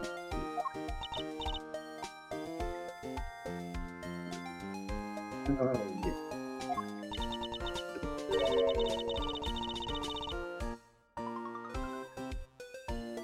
Who's this guy? Oh, That's Oh, Emma's. who's this guy? Don't tell me he went and got a new assistant, Mr. Edgeworth.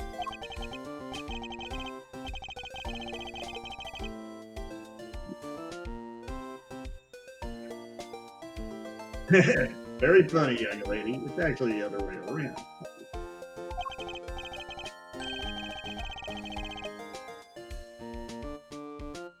Eddie Fender, attorney at law and senior partner at Edgeworth with the company law.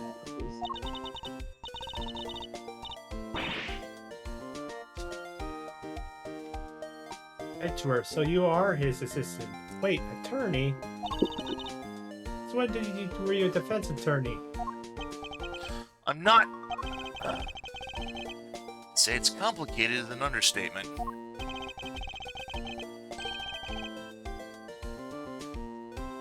Let's not sweat the details for now, yeah? First things first. Attorney, Mr. Edgeworth? Really? It's like I'm not even here. Once again, capital D, denied. What is this, some kind of weird experiment? Perhaps we should head down below. I'll explain there.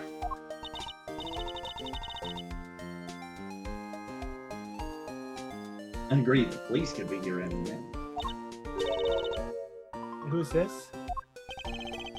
Again, I'll explain later, Emma. Come on, time to go. Alright, but you better explain yourself, Mr. Hotshot Pro Attorney? Trust me, I'll explain that too.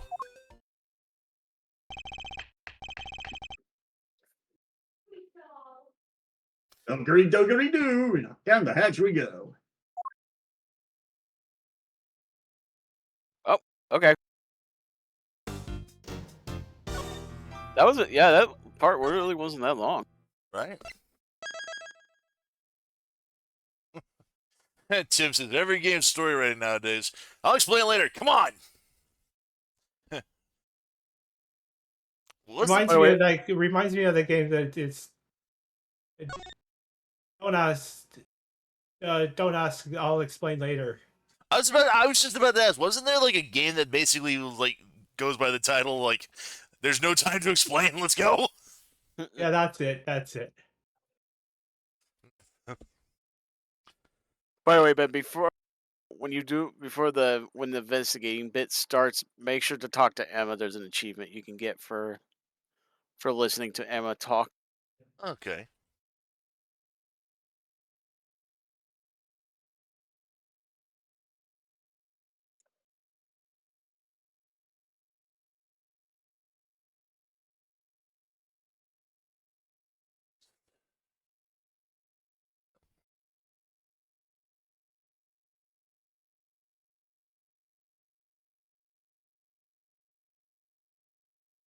Is there still something here? Then What's I'm just checking a little something here. Nothing. Oh. Uh.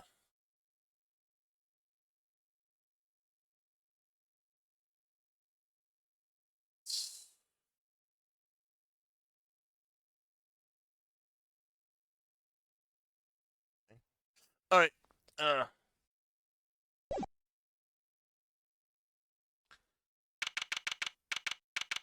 April 5th, 7:06 p.m.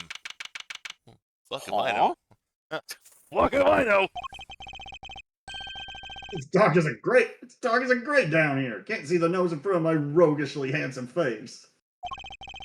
Watch your step, Emma. Ouch, I hit my head on something. Make your way down slowly, Kay. Don't want you to slip.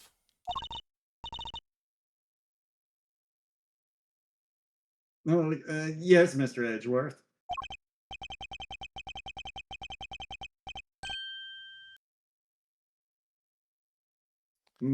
There's got to be a light switch here somewhere. Ah, bingo! Ah, my eyes. This is... So the hidden 51st floor really is being used as a storeroom. We'll need to take a careful look over all these items. Oh, aren't these familiar? Yeah. Alright, Mr. Edgeworth, you promised me an explanation or three. I did indeed. Where to even begin? Wow, a lot's happened, huh? What a case. It's not supposed to fill you with excitement, Emma. And it seems you've gotten yourself into real pickle this time, Mr. Prosecutor Attorney. I'm not an attorney or a prosecutor anymore. Well, whatever you are, I think it's time for science to lend a helping hand, don't you think? Don't worry, I brought my entire kit with me. Well, if you're so sure. Kidding, I live for moments like this. Here, let's make this all official. Good working again with you, Mr. Edgeworth. And you, Miss Sky. Then there were four. Right, everyone, let's get to work. I want to know where the elevator goes. There's the blue badger there. Looks like it goes down. It's something we'll certainly want to investigate further, but we should look around up here first. Also, wait, Ben, before... see the suitcase, too? Yeah, I saw the suitcase, yeah. And that $2 million of that Kiki. Aye, Kevin, let me know if you find anything juicy. I'll keep trying to see what I can remember. I'll let you know if anything comes to mind. Thank you, Kay. Emma? Ready, willing, and able to investigate, Edgeworth. Very well. Let's begin. Yeah, talk to her first before you do anything.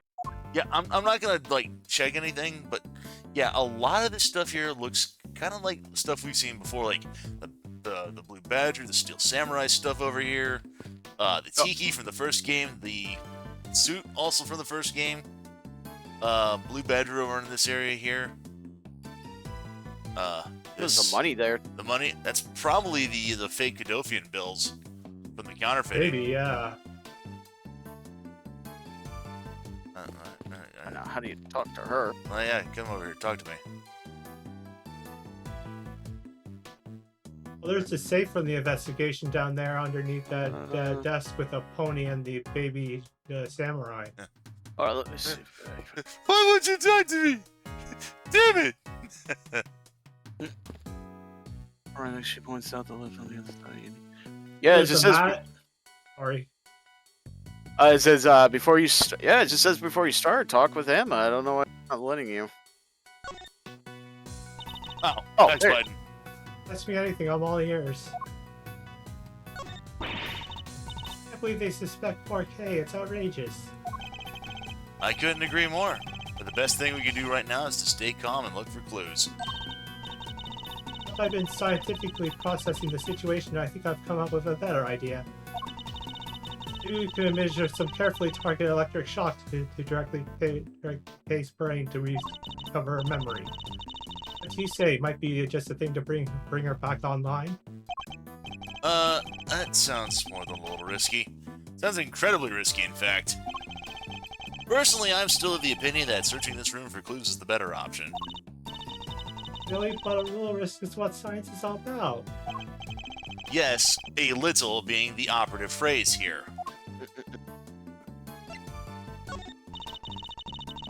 I'm back for a little while to interpret for my professor, but I'm still mostly based in Europe. I keep studying until the finest forensic investigator on the sun. I'm very glad to hear you say that. Dedication to one's chosen field is a student's greatest responsibility. And Tim even points out, Emma's a nice girl. She supports her replacement waifu. Sure it is, but I just don't want to get ahead academically. I've been trying hard at sports too. That's that one event they keep at half school athletes meet. You know the one. There are quite a few to choose from. Over there, unlike here, it's considered a real hardcore sport for adults. That's right, I'm talking about glasses battles. Who hasn't heard of those, right? Me. Never. Not even once. Glasses battle awarded. Jontron's like, not even once. Now you can examine the rack of mask in the back left corner. Yeah, I noticed there was a mask. That's what I was going to say. There's a mask missing there.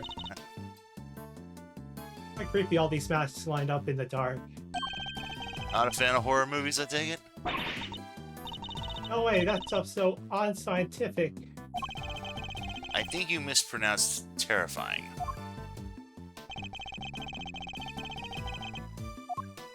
Oh yeah, one of the masks was... There's a selection of masks arranged on the rack here. There's even a steel samurai. What an impressively authentic likeness it is, too.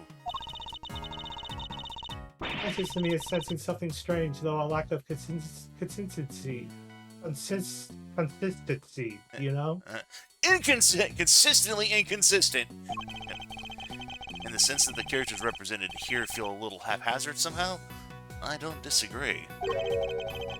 There's even an empty space here. Yeah, just an empty hook right in the middle. Is someone using that one, perhaps? So there's a... You want to deduce the empty hook and deduce from the Jammin' Ninja. Eureka! Kay was carrying a Jammin' Ninja mask when she was found. But it looks like it might have originally come from this hook. Typically speaking, that doesn't seem like a crazy hypothesis. Which would mean that Kay was really here? As you put it, not a crazy hypothesis. Why? Did she come here to steal something, maybe? There's all kinds of stuff here. Because she's a great thief who steals the truth, I suppose. No, I think it's too early to jump to any conclusions. Now you want to examine the table by the front left corner. These are... Yep, the safe, the lamp, the perfume bottle, the ink well, the little bowl, it did the work. What's the matter, Mr. Edgeworth? If I'm not mistaken, several of the items on display here are pieces of evidence from old cases of mine. But what are they doing here? Or maybe this is where the community store stuff is looking into? It can't be. Evidence like this is stored at the police department. You don't keep this stuff at the prosecutor's office, too? When a case is ongoing, yes, but once the last trial is finished up, it's supposed to go right back to the precinct. Unless there's a very good reason for it to go somewhere else. And yet here it all is. There's no point in trying to figure out the whys right now. I should take a closer look at it all. They all have labels. Labels with numbers printed on them. The numbers, maybe? You said they were all pieces of evidence, right? Yes, but judging by how the numbers are written and by the items themselves, I'd guess that these are prices. Prices, I would never guess that. Wait, but none of this stuff could be worth that much money, could it? The prices are very high indeed. No wonder she's surprised. You could just examine the 8,400. Oh, yeah. This is all.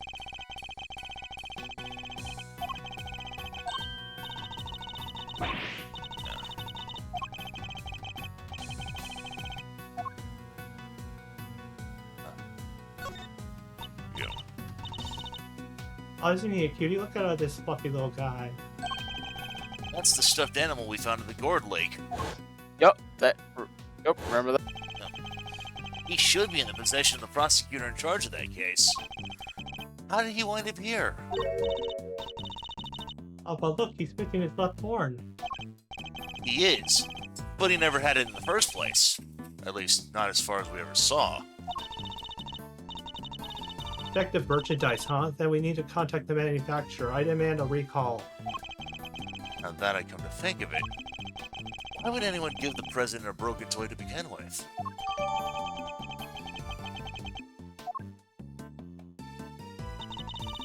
Well, this storeroom is actually more of a stock room.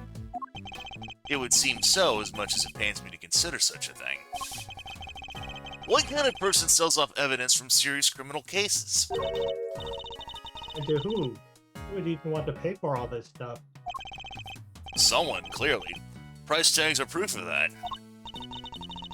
Oh, people will collect anything, huh? Fascinating. Yeah, there's the one thing about collecting people, southern streamers selling off bathwater. Right? You want to examine the star printed shape missing on the 240? I thought this is the only spot with nothing on it. It still has one of those signs in front of it. Indeed. And look, there's an outline of the dust on top of the cloth. I'd say something was probably sitting here until quite recently, wouldn't you? Well, I think you might be right, but I'm drawing a blank to imagine what? Maybe the candelabra?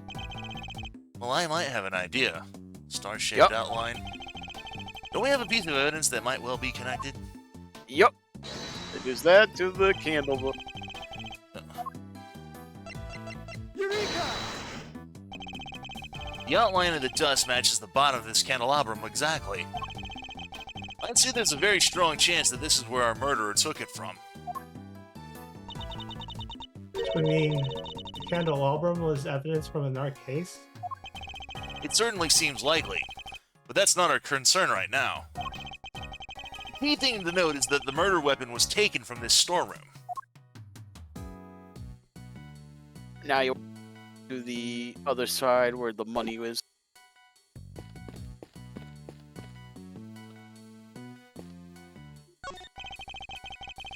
How's a banknote just left out for all to see? Little tasteless, wouldn't you say? Oh wait, these are all $100 bills. That's a fortune right there. How many years would it take for you to make that much money, Mr. Edgeworth? Please, Emma, I don't even want to think about that. Now you want to use logic, connect the money to the price tag.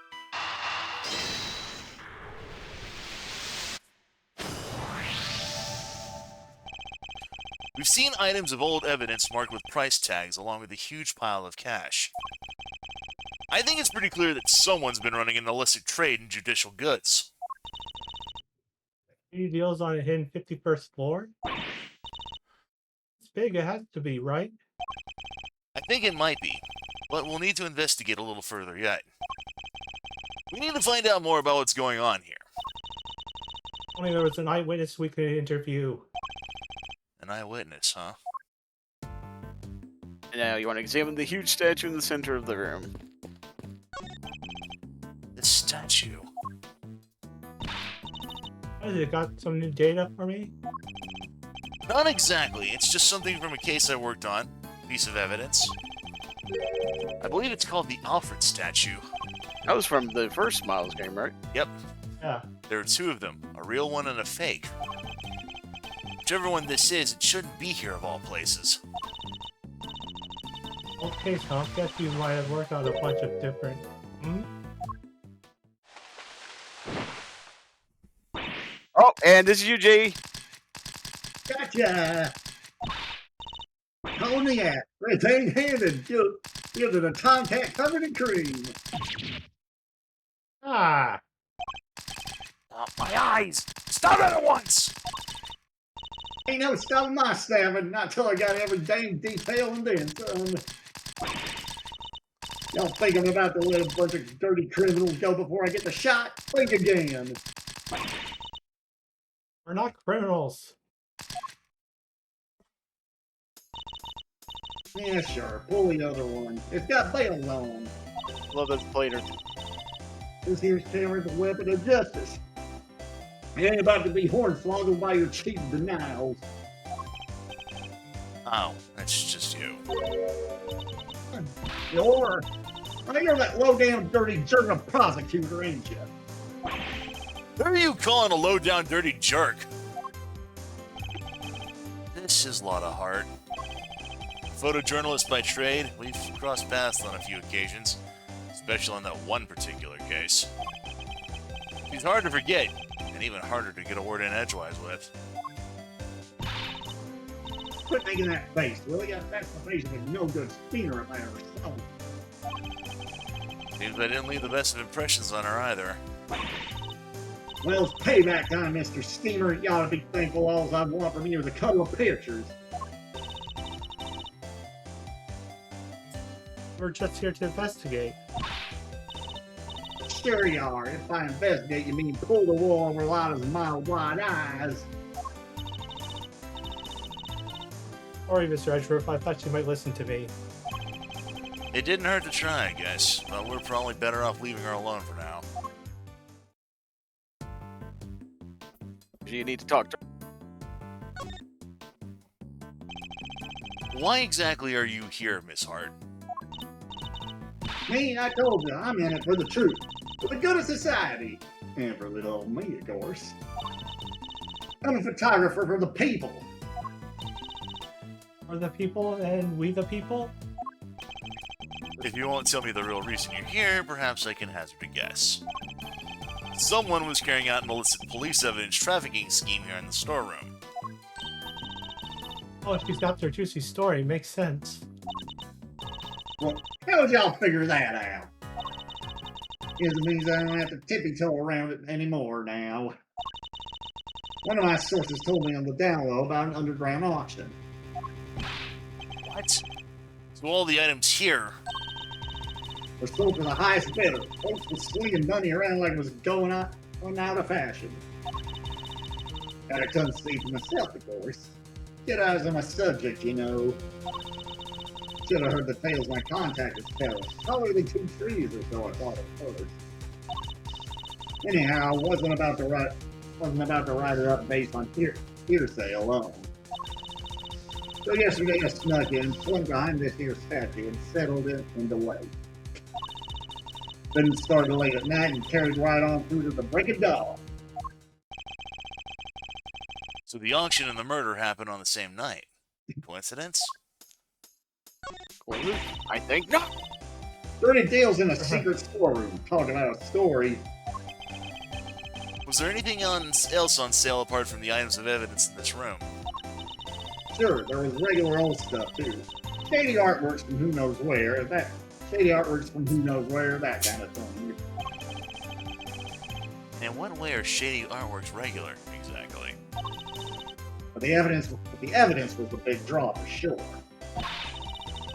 Reckon they were selling them faster than the crooks could smuggle them out of the cop and prosecutor shops. I'll bet you got the pictures for the whole thing, right, Miss Hart? Now, you see, the main event was down below. I could try and see what I could do from up here. Having been up here since yesterday, I assume you witnessed the entire auction from start to finish then. It was an underground affair, like I said, so folks wasn't exactly giving much away. All them customers came down one at a time from up on the roof there. Threw them ass just as soon as they got down the ladder, and that ain't all. They had voice changer doodads on them, see? Teeny tiny ones, pinkier than a bud's behind. But so you couldn't see their real faces and you couldn't hear their real voices. Good kid. This was all heck. Means Repetitious. repetitious, right? I surely do. Sweet, sweet servitude. Also, not a word. Anywho, once they had their gear on, they went plowing downstairs. And then, in came the next one. When it came time to leave, they all done the same, but in reverse. Off they came again, one by one by one.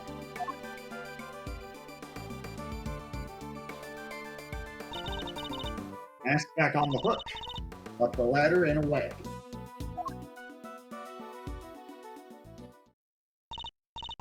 Oh, that's a serious operation. You could get some DNA off those masks, actually. And how many participants were there? 11 altogether. I counted them when they came down the ladder.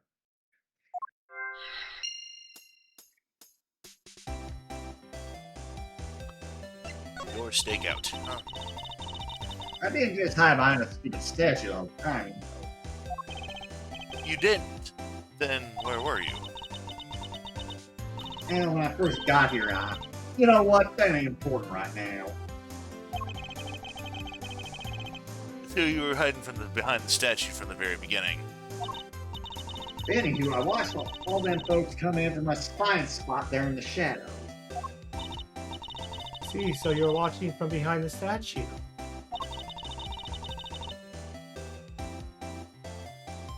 They use that there elevator to get down below.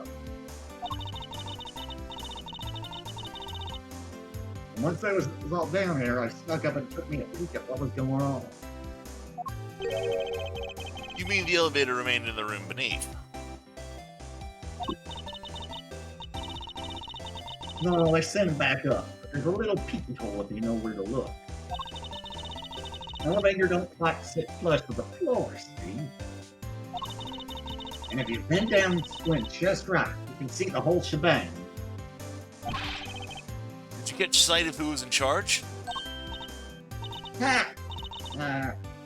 Alright, sure, I guess I did. Ain't half so good a story if you don't get a glimpse of the evil ringleader, after all. I wonder who this ringleader is. I'll have to ask her some more.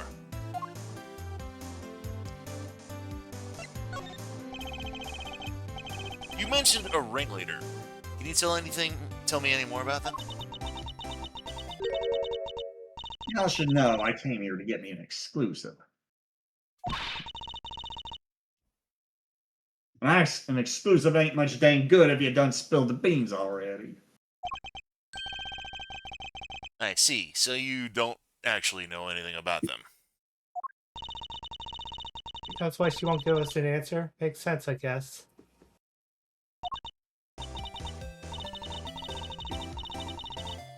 Now you got me. Couldn't see if it was a man or a woman, a kid or an old timer, nothing.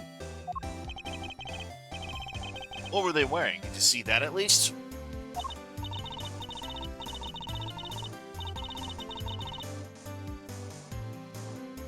Sure, white jacket, white gloves, and a magnesia flower on the lapel. There's three things I remember. But what good's a description of the outfit if I don't got a clue who's wearing? Well, this ringleader disguised their identity too, just like everybody else. Yes, sirree. Mask, voice changers, the whole 9 yards. They were wearing one of the masks? Which one?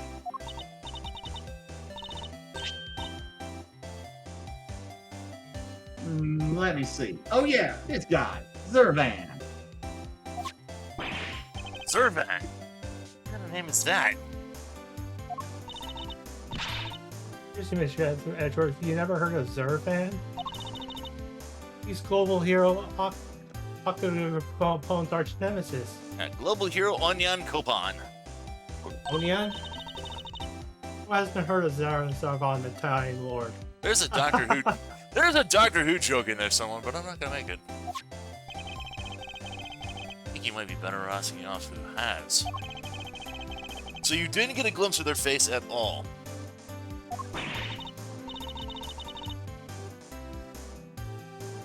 No, I dang well didn't. It's kind of scotch with my scoop.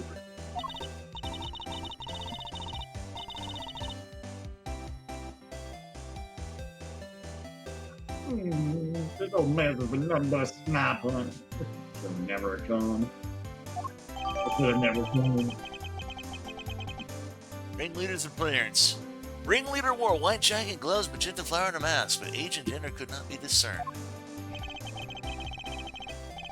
We know someone who's dressed like that.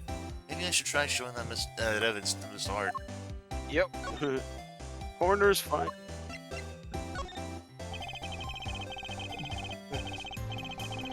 You said that the ringleader was wearing a white jacket, white gloves, and a magenta flower, correct?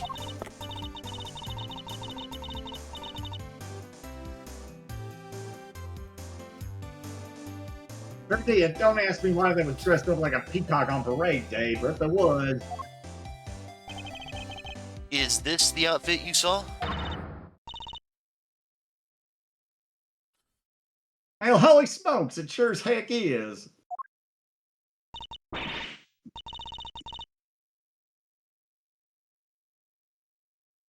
But wait, so the big cheese is dead?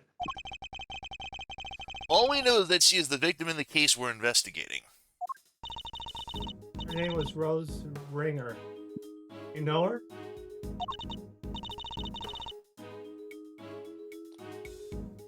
No, so the ringleader was a lady?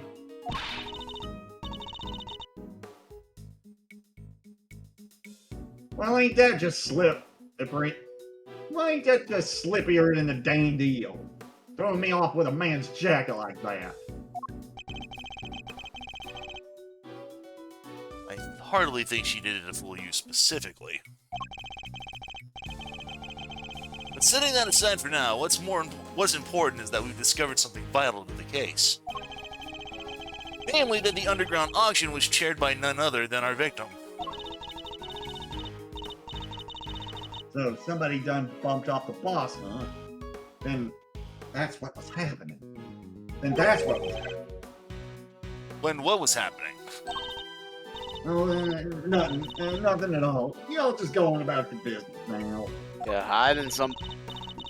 That's Miss Hart, but that made you sound like you had 5 times more suspicious.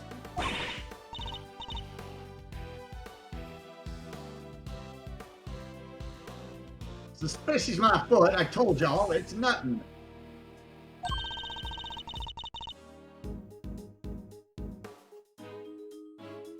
And you won't get nothing more around me than that. Wait, so there is more. How many dang times do I gotta tell you? It ain't nothing, okay? And I ain't saying nothing either way. Oh, can you just tell us a little bit more, pretty please? Yeah, you said- Yeah, I think I got a little, what was it? Triggerhead. Yeah, sorry. I'll tell you this, okay? I'm a journalist, a news hound, a scoop hunter, you hear? Exclusive articles go out, money comes in. That's how the game's played. Tell you more? Heck, I done told y'all too much already. Hey, what if I examine some footprints for you? Oh, Bono. What kind of a cockamamie thank you is that? I'd sooner get a tooth pulled. You want intel, you go dig it up yourself, just like I had to. Okay, I guess she isn't going to talk to us either. Oh, she will. I'll handle things from here, Emma. There's a certain technique I find useful when dealing with difficult customers such as her. She may not give up the information voluntarily, but that doesn't mean that she can't be persuaded to. You know what time it is. Trying to hit knees with a $5 bet? I'm sorry. Time to play mind games. Yeah. Let's start by observing our opponent. I ain't telling y'all nothing here. Now quit wasting my time before I really blow a fuse. As we've seen, she's very quick-tempered. She'll try to cut the conversation dead whenever possible. I won't have much time to think, so I'll need to be swift and decisive. Miss Hart is definitely hiding something. So my first move is to discover what that something is. Let's talk about this reasonably. Oh, that timer's going down quick. Yup. I can see... I ain't come down yet. At least I will be just soon as y'all quit. Get my dang thing. You want to go back to your bide your time, Ben. Well, the timer only goes when you have to make a decision. Oh. Yep. That's better. Being a news analyst is all about keeping a cool head no matter what the world throws at you, see? Speaking of news hounds, this might interest you. I met one a few days ago. She was a very hungry young reporter indeed. A reporter with a very particular turn of phrase, similar to your own, in fact. Oh, yeah, she spoke like me, I guess that could have been someone. Oh, yeah. She was your apprentice. Her name is Tabby Lloyd. And if I had closed my eyes, I could have believed I was listening to you. She told me about someone she called the Chief. She was talking about you, wasn't she? Oh, so y'all met Tabby, huh? Now, ain't that something? Where'd y'all bump into her? She's a great kid, reckon. Right. Oh, no, you don't. You ain't down my good side bringing her into this, you sneaky snake. Spooky nearly had me, too. Interesting. Talking about Miss Lloyd seemed to make her lower her guard a little. I think we could use that to our advantage. Tell me what you know. I need you to tell me everything you know, and don't you dare leave anything out. Don't jump in a creek, you big bully. Why should I tell you anything? You don't got nothing to do with me, nor me with you neither. I kinda deployed that clue. I know your apprentice pretty well. I don't have anything to do with you? That's a little unkind, don't you think? After all, I know your apprentice. I know her pretty well, in fact. Yeah, well, guess if it doesn't seem kind of cold of me to say that, but you know her pretty good. What long before kept thinking I don't give a rat's behind. And Tim says, there's a certain technique I use with cases like her. Boot to the head. Good, then you'll tell us what you know. Fine. She's like this. Wait, what am I thinking? Dang it, Lana. You can't let him bamboozle you that easy. What was that about a scoop? Forget it. You have a scoop of some kind, don't you? How embarrassing. Professional journalist making a careless slip of a tongue. You have a scoop, don't you? Now tell me what it is. Where's Scooter? Ah. All right, I got me a scoop. A big one. But I can't just go blabbing about it to y'all. I got bills to pay. As do we all.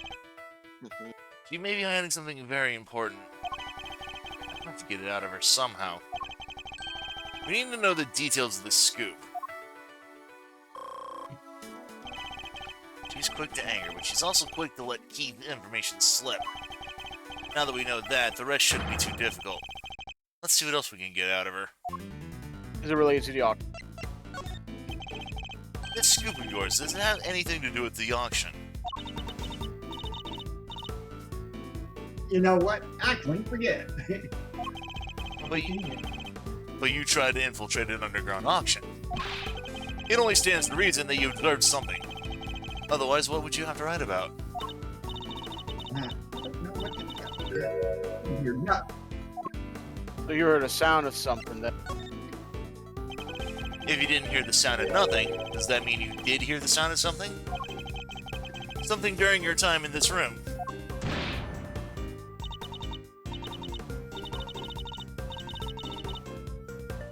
Get to see that. It was wasn't nothing really. It was a little noise.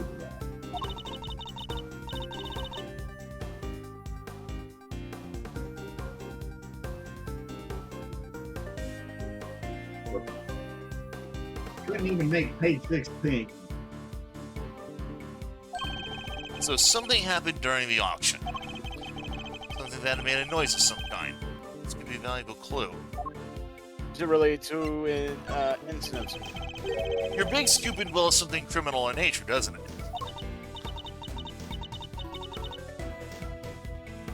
Yeah, might be it did. Might be it did, might be it did. Which is it? This is important!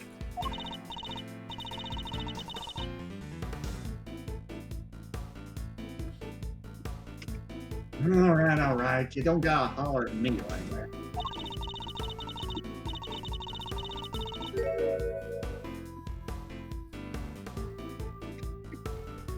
I ain't done nothing shameful or nothing. Just snuck in, did some undercover reporting. You're sneaking in is a problem. I'll be the judge of whether your actions were shameful or not. An unlawful entry into private property is very shameful indeed. In fact, it's a crime.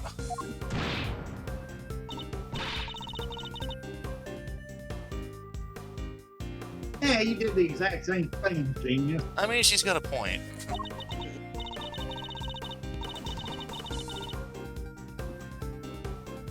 She hasn't heard the news.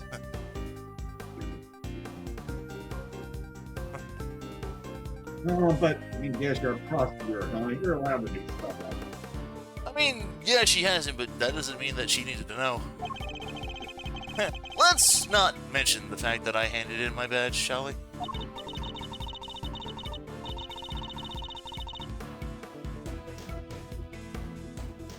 Still, it don't amount to a whole kill of beans, right? There's folks out there that have done way worse.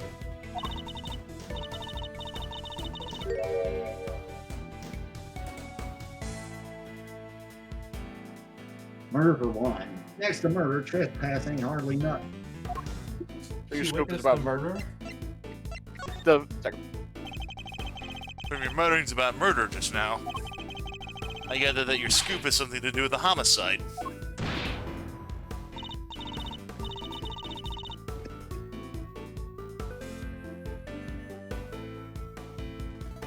No, I was just talking all hypothetical that.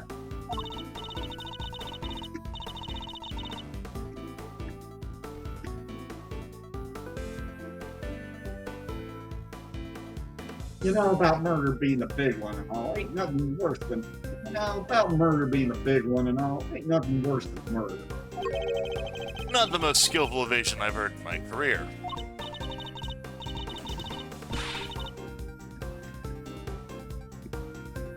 Look, I done told you, okay? I snuck into the accomplice.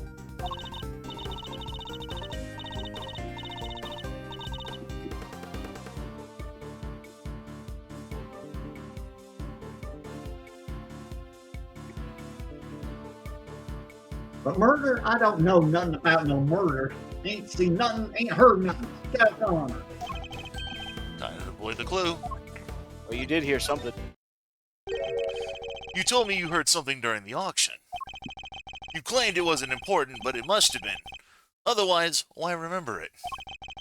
I think it was something very memorable indeed. In fact, I believe it was the cry of a murder victim.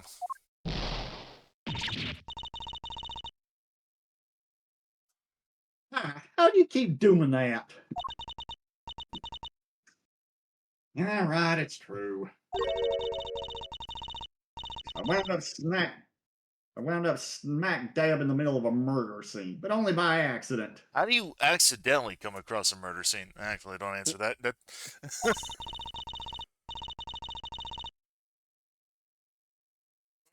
That's all you're getting out of me. Won't be no scoop left otherwise.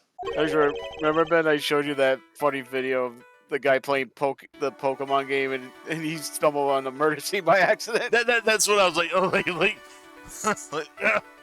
like, yeah, hypothetical question. Don't answer that. I can actually come across. I can think of several reasons why someone could just walk in on something they didn't mean to see. Oh, Jesus. Yeah. The murder Hart miss. walked into a lot of messes. Yeah, the murder Miss Hart witnessed. It must be the same murder we ourselves have been investigating. That should prove to be a very valuable piece of information indeed. Perhaps we should finish up by confirming the credibility of her claim. I have her on the back foot now. Time to finish this. Were you really in the middle of the scene? You said you wound up in the middle of a murder scene. Is that really true? What were you saying, Jade? I don't think I was. Y'all call me a liar now? Wait now, man. Real man. Bide your time.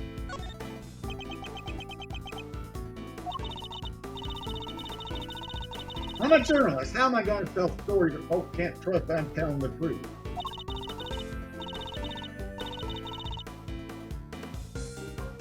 I got me a motto, you know. Faster than anybody, honester than everybody. A motto, huh? That could be an important clue. I should bear that in mind. Tell me more about the incident. I need you to describe the murder in detail. It's vitally important.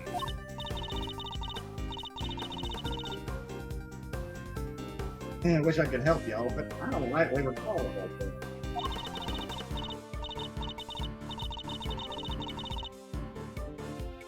Ain't much I can tell you. Sorry. I mean, look at me. Can't even get my facts. Can't even get my facts straight out the time. Alright. I thought you were. I can't imagine that being so vague on the facts is a trait valued among journalists. Surely accuracy and honesty are what's necessary when reporting on a story. Well, I'll see. It seems your so-called information is not credible after all.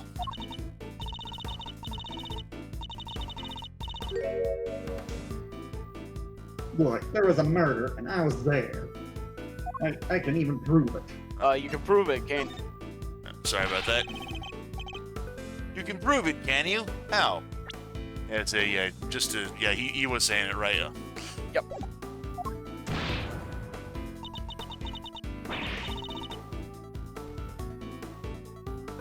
I've got it right. Wait, you heard that?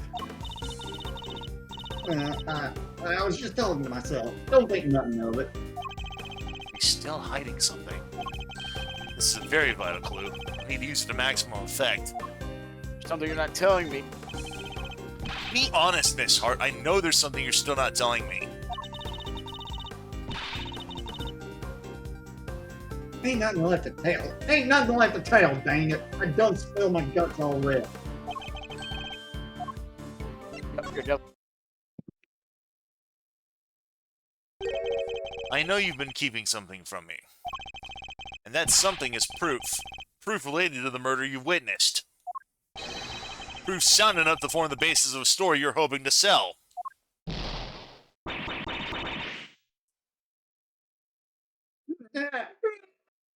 Dang it all to heck. Dang it all to heck. Give me a break, will you?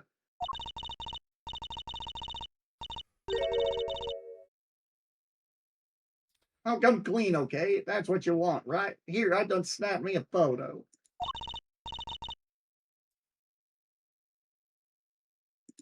Happy now? You better be.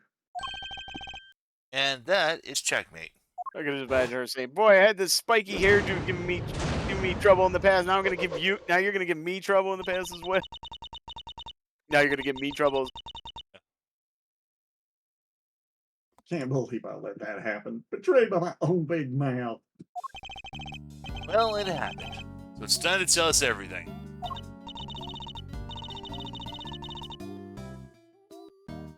I saw the whole thing. Watch that auction from start to finish. But you didn't just watch it, right? You took pictures as well.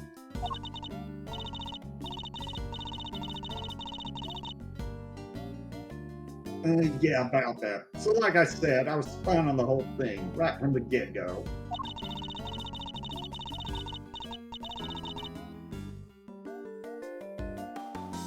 It was all shouting out biz, and somebody'd win something, and bam! Down comes the hammer. Head on upstairs and pay, shouts the old ringleader, and then the whole thing starts over again.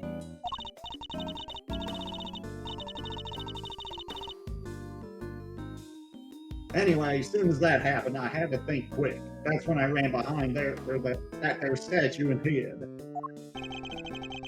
Who was it that eventually appeared? Didn't see nothing, but I heard something that made me pretty sure it was whoever placed the winning bid.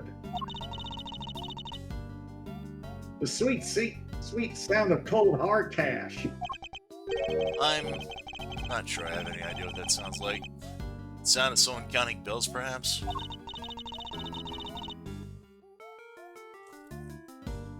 Anyway, the deal was you settled your bills up here. Heard two people yabbering for a little while. Wait, so two people came up on the elevator?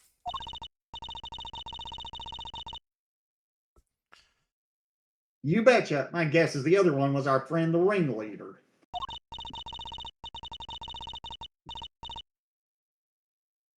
Anyway, yabber, yabber, yabber. On it goes for a little while, then a scream. Well, that shut me up pretty good, so I hunkered down in my hiding place and tried to stay out of sight. So you didn't see the moment of the actual murder? No, but I heard it real good. You didn't try and help whoever was being attacked? Quit trying to be funny, girlie. It don't suit you none. I'm just a dainty little journalist, all on her lonesome. You think I was fixing up to jump in and save the day? Dainty? Anyhow, then there was a bunch of rustling sounds. Right about when that was happening, I got to feeling pretty bad about what I'd done. That makes sense, I guess. After all, you didn't. I didn't remember to get out my camera and snap even a single picture. Scoot like that and drops right in my lap, and I miss it. Someone ought to tan my hide. Anyhow, then a little more time goes by, and there's this kind of clattering noise. I'm there thinking, gotta get the shot this time, and so I grab one real quick from in the shadows there. Could we see this photograph? Aw, do I have to? Here. That's... The person in the red raincoat, the one who attacked Kay. So Kay's raincoated assailant also attacked the victim here in the storeroom, then proceeded up to the roof where they assaulted Kay.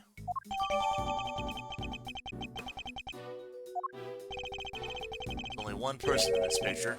Where's the victim? Weird, huh? I wonder the same thing. Heard two people, but there was only one in the shot I got. And I didn't see nobody anywhere else. I didn't see nobody nowhere else in the room, neither. That's the killer, all right. These ways, I'm pretty sure it is. So are we saying the victim disappeared? How did you know it was the killer just by looking? Because they're literally red-handed with blood. How else would that get there, huh? And the auction just carried on after that? For that, they just went right along like nothing bad happened. Rich folks is crazier than a box of frogs. I'll never understand how they think.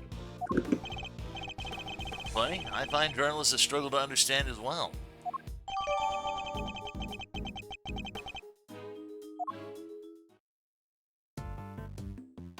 Alright, so use your logic. You want to connect the auction entry and exit to disappear.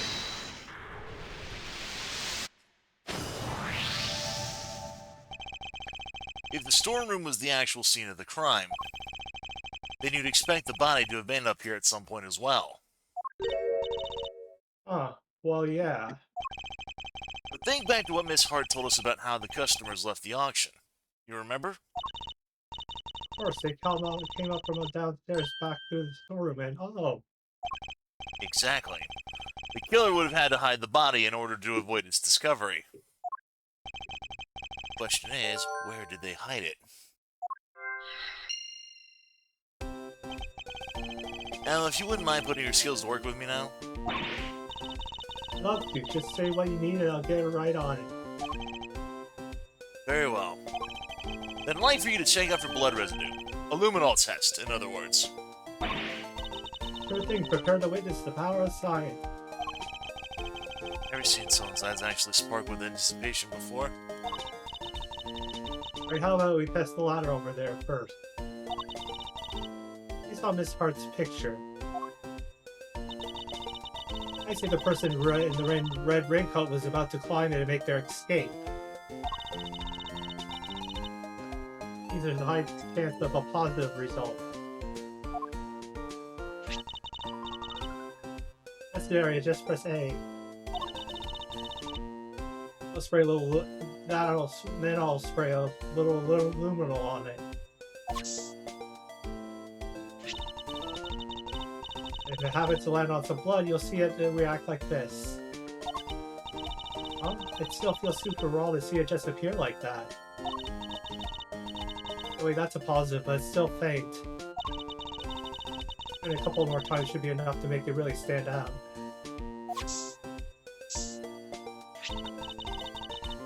Yeah, that brought out nicely, and it made it feel that much more real.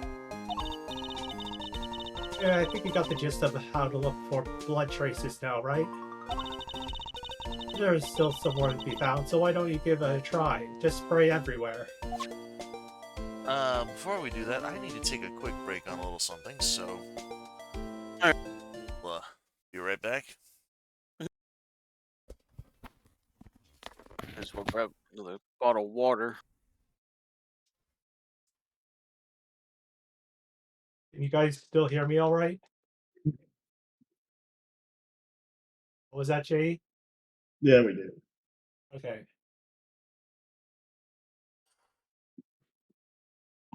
There goes a hiccup.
Sorry about that. Oh, okay. We want to spray around.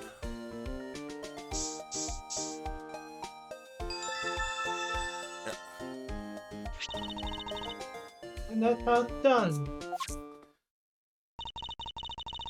Good look around to see if you can find some other places to test with the luminol. Alright. The test there? Sure, why not? Spray some of that good stuff on any place suspicious.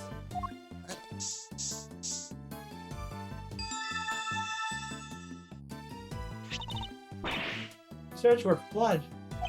Rude! But how could it have gotten in the box? Maybe somebody put something with blood on it in there. Perhaps. I get that, Froggy. There's still places we haven't tested yet. What else we can find? Oh, the elevator lift. Do we wish to test there? Yes.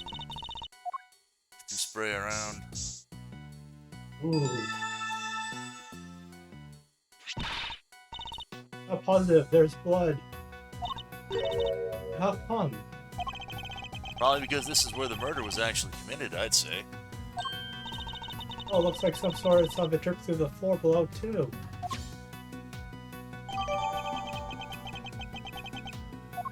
Now you want to use. Oh, No, that's all the blood there is to be found. What about the money? Alright, then that includes this phase of our investigation. actually, since they go to logic. That closed box. Hidden body. Blood in the closed blocks can only mean one thing. That this was where the body was hidden. I'm certain of it. Wonder who won the box in the auction.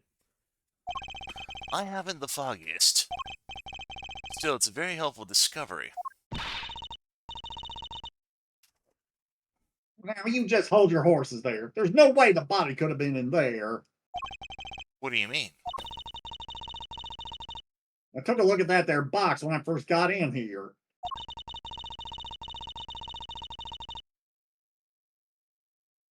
Looked to be just about the perfect size for a little hide and go seek if the need arose.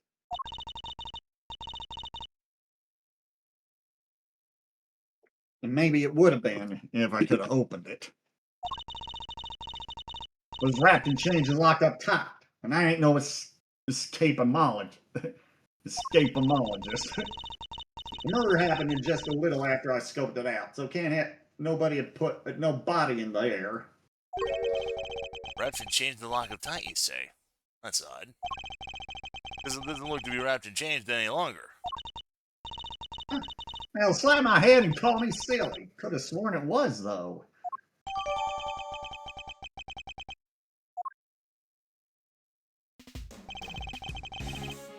We examined all we can for now. Hey, time to see what's playing down below. Taking a leg already, are we, Miles? Okie dokie. Hey, K-Meister.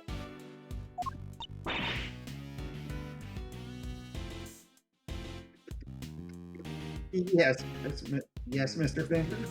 Tim says, I wish I could hold my horses, but sadly they're mostly animated cartoons.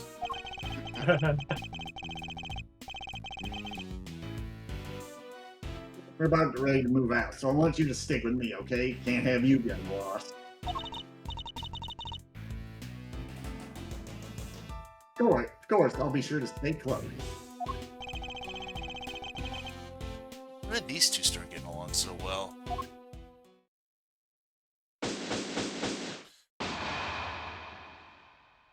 Alright, where does that take? Takes us the prosecutorial evidence room, or Committee for prosecutors. yeah. April 5th, 7:43 p.m. Committee for Prosecutorial Excellence, chamber. Oh, what? Mr. Mr. Edgeworth. Hello.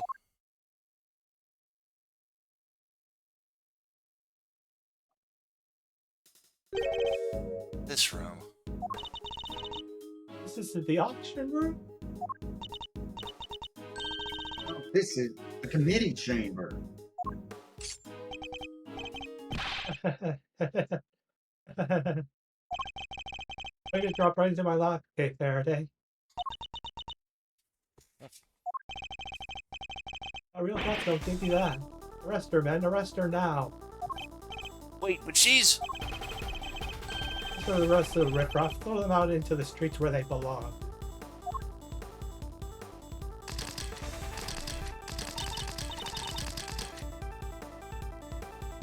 You can't do this. This is going way overboard. Yeah, what she said. Miles, this isn't looking good, I gotta say. Out the building while you... Ow! Ow! Oh, hey! Why whip the detective? What did I do, sir? He's like, what the hell did I do? You'll have to forgive me. I meant to hit a certain cowardly ex-prosecutor. You weren't aiming for him. You were aiming straight at me. Something keeps getting in my way. Something. Ah. Right there. Francisca. So what are you doing here, Mr. Ex-Prosecutor? I still believe Kay to be innocent. And we're supposed to care what you believe? You no longer have the right to an opinion.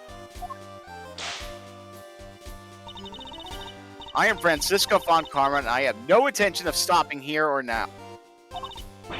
But you chose to stop by giving up your badge, and so our game has already come to an end. My badge was an obstacle to proceeding along the road I had chosen. I haven't stopped, I simply cleared the way ahead. And now I'm free to follow that road, all the way to the truth. But don't you think for a second that my conviction has changed. I'm every bit as dedicated as I ever was. You seem to think you know what lies at the end of this road to the truth. In that case, I demand that you show me. I'll explain my current theory first, and if your road fails to lead anywhere, my whip will happily guide you.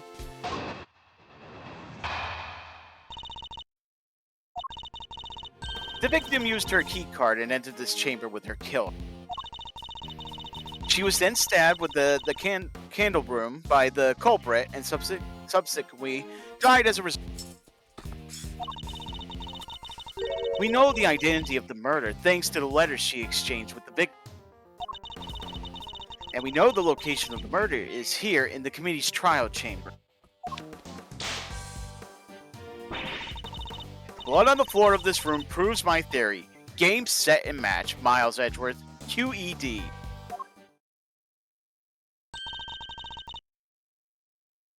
He's pretty confident, huh? Yeah, she doesn't lack the courage of her convictions, that's for certain.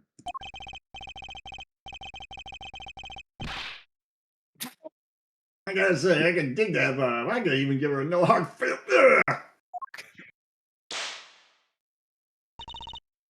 Pathetic. Well, Miles Edgeworth, do you think you could bring my case crashing down around my ears? If you really have found the road to the truth, perhaps you'd be so kind to point me towards. I'd be very happy to. Settle in, Francisco. I'm about to pave that road with incontrovertible evidence. Yep, let the elevator blood on the state.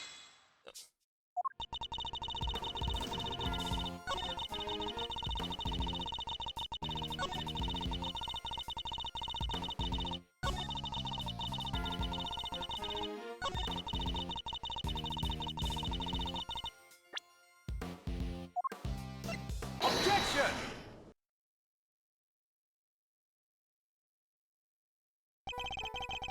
If I remember correctly, the blood discovered in this room was located at the foot of the goddess's The blood discovered in this room was located at the foot of the Goddess of Justice statue.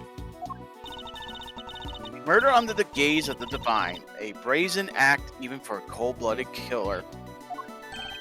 Except this may not be true at all. Take a look at this, if you would. Is a bloodstain we discovered in the storeroom directly above the committee chamber. And you can see this blood was, the blood we found looks to have dripped through the room below. And the elevator it dripped down from Sends directly to the foot of the statue. Ah, you noticed.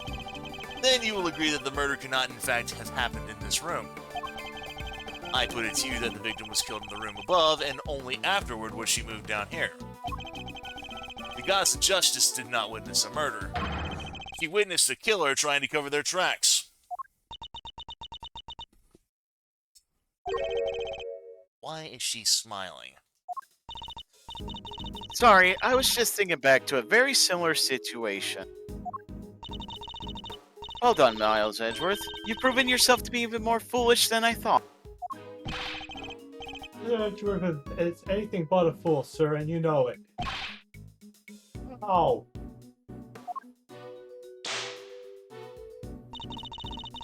Have you forgotten the picture you just showed me? Or are you really that airhead? Even a cursory glance shows that there was far more blood here in the committee's chamber than upstairs. Oh, whipped and ignored again. Wish I could get some. Oh. Wish I could get some love too. Well, Fender seems to give out in many a supply. Yep. You're trying to tell me that all the blood dripped down from above, Miles Edge? If it had, your storeroom stain would need to be 10 times as big. I say the murder happened down here. There's no way it could have happened anywhere else. As insightful as ever, Francisco. But you've played right into my hands. How so? You are correct. There is far less blood upstairs than one would expect. The question is, why? A trifling detail in the face of my previous explanation. Alas, your explanation doesn't account for why there was blood in the storeroom in the first place. Surely you don't think some spatter managed to shoot itself all the way up there, do you? Oh, like some crazy fountain of blood? No way. You know what, I'm not gonna lie, that sounds kind of metal, actually. No way indeed. It's completely impossible. So how about this? What if this explains the difference in the amounts of blood observed? There's far more blood in the committee chamber than in the storeroom above because The weapon was removed. the victim died of 3 stab wounds. Wounds that would have bled profusely. Exactly, as proved by the amount of blood we found on the floor of this room. That doesn't make any sense. Oh, she was stabbed in the storeroom. You said there wasn't much blood up there to begin with. Silence, you half-baked, hair-brained rookie. Hey, hairbrain is a little. Ow! Dude, just keep your mouth shut. Stab wound bleeds heaviest at one particular point in time. Oh, I know, when the weapon is removed, right? Precisely. I believe the body was brought down to the committee chamber with the candelabrum still in the chest. And then, when it was finally removed, it created the difference in the amount of blood we've seen between the 2 locations. Why? What was the killer trying to do? To frame the situation. To where it seems like this was the murder scene. Yeah. I imagine they were trying to give the impression that the murder happened down here. Hey, Ben calls it them. As we know, Miss Ringer's keycard was used late last night. Judging by the time listed in the record, I'd hazard a guess that it was used by the killer when they entered the room to create their elaborate setup. But why would they have needed to do all this in the first place? Perhaps because a person with a face to hide would fear the storeroom being found in the investigation. If they were involved with the underground auction, they couldn't afford to have their dirty secret exposed.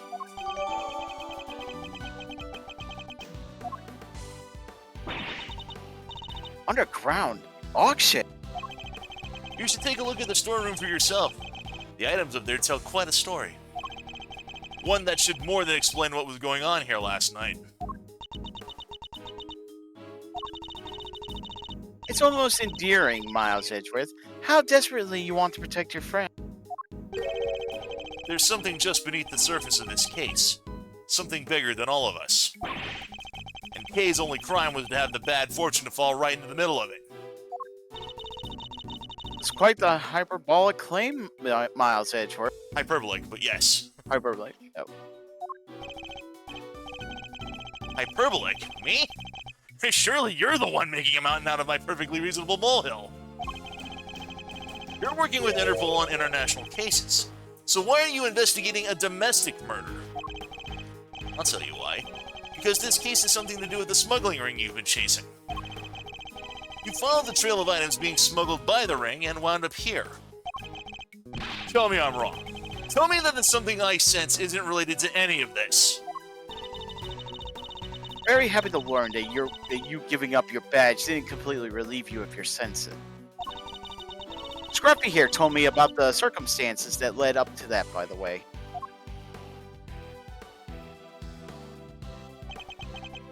Sorry, sir. I just thought it might help, you know, and she whipped it out of me. You did the right thing, Detective. So am I right, Francisca? Is this incident part of the broader case you're working? Was the underground auction already on Interpol's radar? Wouldn't you like to know? But you don't need to. But you don't need to, and so you won't. Then you knew, didn't you? That the auction was being held here in this chamber.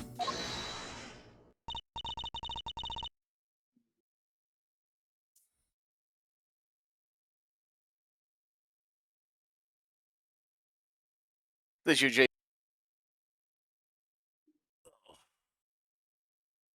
Oh, of course, minus one. I'm gonna try to step away to do something. Yep. Hey, y'all mind if I butt in for a sec? Your victim over there, the lady in white. You. Hey, let a gal finish, will ya? No good butting in painting that you know what. Oh, Oh, Ouch! Well, this sure ain't changed her spot. your testimony's not required, and neither is your present. What do you mean? I'm a journalist. You can't. How? You're a liar, is what you are. You lied under oath that one time. seems like Miss Carver's not too fond of this art, huh? I don't think she's her biggest fan, no. What's she called? Ringer, right? She was a member of this here committee.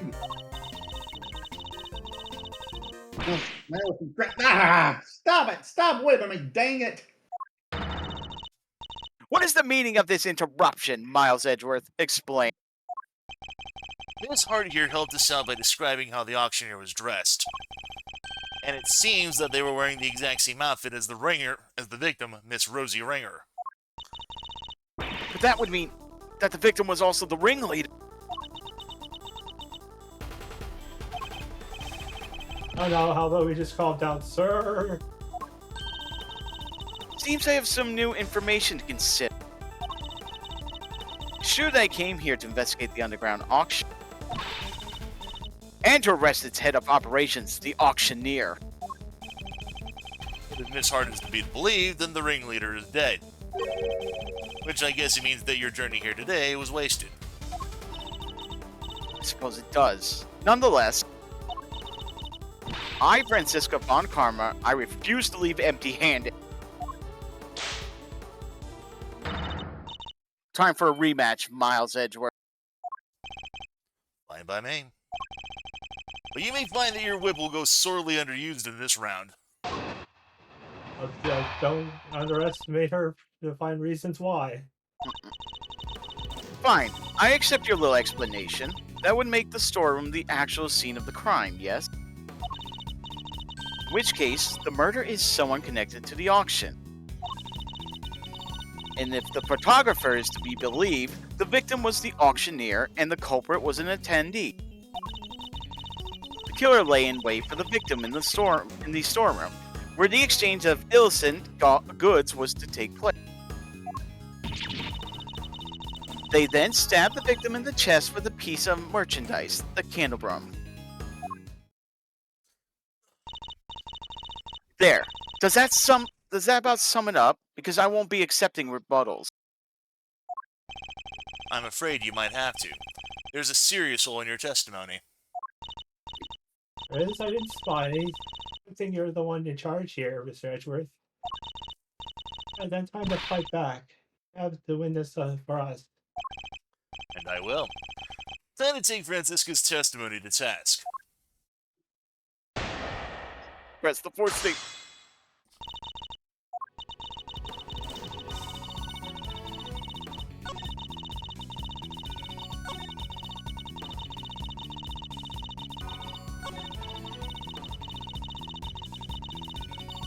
Hold it!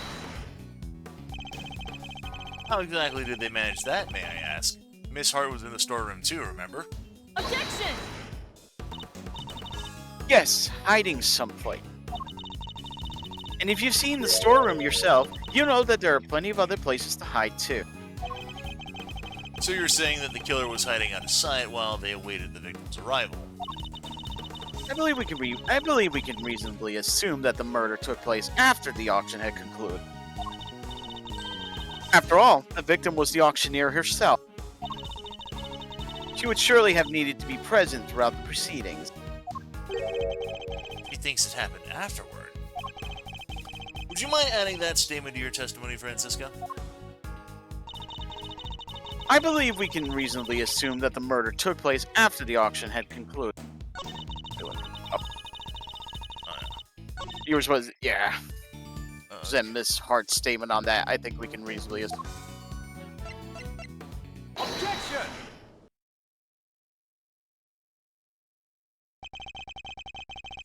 It seems you're one step behind yet again, Francisco. How so? The auctioneer was not, in fact, the victim, and I can prove it. This is the statement that Miss Hart gave us. Well, if she made it, it's not worth the air she used to say it. I done told you, I'm a journalist, dang nail it. My word is. My word is ouch. Did I ask you to open your mouth? Webbing already. I didn't see what the webbing happened. Yeah. Well, some journalists aren't always going to tell the truth. We heard that. We heard you, Jim. Yeah. Yeah, we heard you. Calm your tits and listen for a second, Francisco. Miss Hart witnessed at least some of the events surrounding the murder. And she confirmed that the auction continued even after the murder had occurred. You bet it did. Went right on like nothing had happened. You bet it did. Went right on like nothing happened at all. How would that have been possible without an auctioneer, huh? It wouldn't. So you see, the victim couldn't have been the auctioneer. She was one of the attendees. No! As I've been saying since the start, there's no way Kay can be the murderer.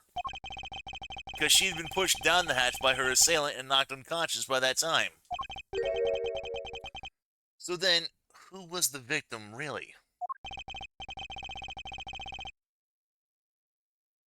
Right, well, the auction carried on after the murder.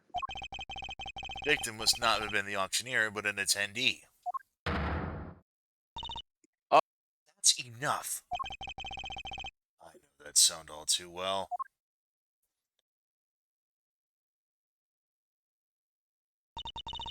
Order in the courtroom. All rise to the chairman. Oh, there's no need for all that pomp and circumstances, Verity. Please, everyone, feel free to call me Celsius. Yes, that'll do nicely. Alright, Celsius, what are you doing here?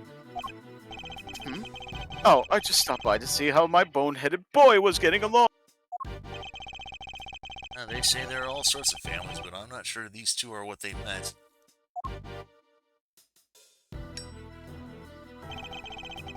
I thought I might need to light a fire under this investigation, but it seems not. The suspect everyone's searching high and low for is right back here where we started. Men, detain the suspect immediately. Wait, Miss Faraday is innocent! Shut your meddling mouth! Wow, what the hell is that type of fuel in that lighter if it's making that type of... Right? Tears. You're becoming something of a problem, Miles. My boy, I thought I told you. The committee wants this matter cleared up as soon as possible. It's a matter of trust. We can't have our organization be seen to drag its feet. It's bad for us, and it's bad for me too, personally. Sorry, it must be my age. Speaking of age, yeah. Check out how old this dude is. 68, damn. Yeah. You wouldn't think a guy that old would have a beard or hair that freaking impressive. Unlawful investigation ends here, and it will not be permitted to resume. In case you've forgotten, you are no longer a prosecutor. You have no authority here. And once more, there's the matter of you aiding and abetting a suspect. She's right, of course. As always, you really are a godsend, Verity. Everything I do knowingly. If you wish to prosecute me for it, be my guest. Know this. We have uncovered a new suspect. This person right here.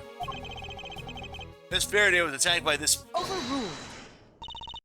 You can stop right there, Mr. Edgeworth. The raincoat in your picture was discovered nearby a short while ago. The victim's blood was found on the hood along with some cherry blossom petals. Cherry blossom petals, like the ones on the roof. Yes, they were stuck to the edge of the bloodstains, probably due to the blood being fresh at the time. Results came back already, my boy, so there's no mistaking it.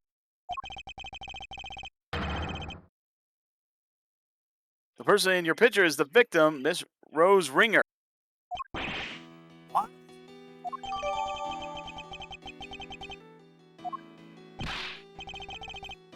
This completely undermines our entire case! All our assumptions were based on the person in the red raincoat being the killer. But if they were the victim instead, then Kane remains at the top of the suspect list. Miss Faraday, you testified to having encountered a person in a red raincoat up on the roof, correct? Yes, I did. We now know that that person was the murder victim. And you are the only person we know of who came into contact with her.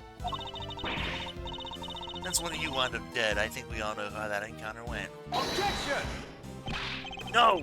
Taylor's attacked by that person! She's the victim here, not the aggressor! Overruled. As far as I recall, we have yet to see any evidence that proves she was attacked as you claim. And even if such proof existed, Miss Ranger could simply have been acting in self-defense. You can't just jump to conclusions like that! Kay is innocent! But I'm not. Hey, I'm not innocent. I don't want to believe it, but I remembered something. Hearing about the raincoat brought it back. It's just a flash, but I remember what I saw now, right when it happened. The murder, it was me. I remember looking down and the person in the red raincoat was on the ground. It was me, Mr. Edgeworth. It was me all along. I'm the murderer. I'm the murderer. No, you're not. You can't be. Then what am I? Why do I have a memory like that? They were on the floor in front of me. There was a pool of blood. Why was I just standing there? Why didn't I do something? I know why. It's because I was the killer.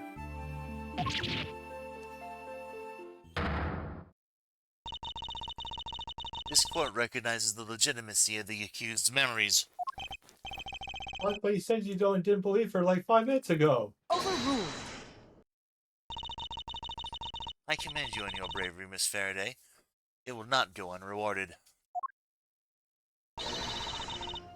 Praise be to the goddess of justice for her many blessings. Objection! As an official representative of Interpol, I hereby request that the suspect be Overruled. We don't have time for this. We must arrest Kay Faraday this instant. How dare you take that tone with me? This is a gross overreach of authority. I demand you give us more time to investigate. You say my investigation is unlawful? What could be more unlawful than this? Unfortunately, you no longer speak for the law. Indeed you don't, but I do. And while I can't help but be moved by your dedication to your friend, I have to agree with Verity. Speaking of the law, it seems there is one other we must arrest. Oh yes, I almost forgot. Miles.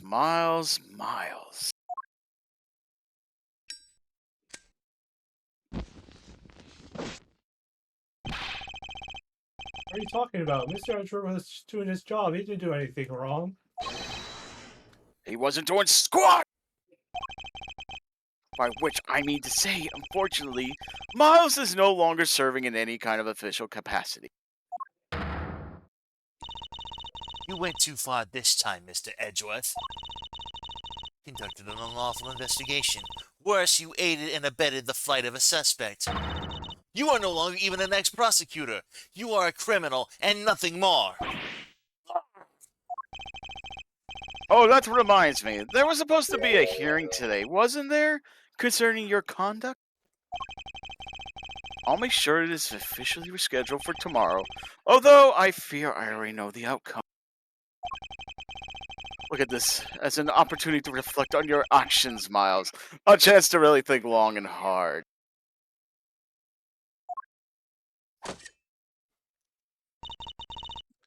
This court is adjourned.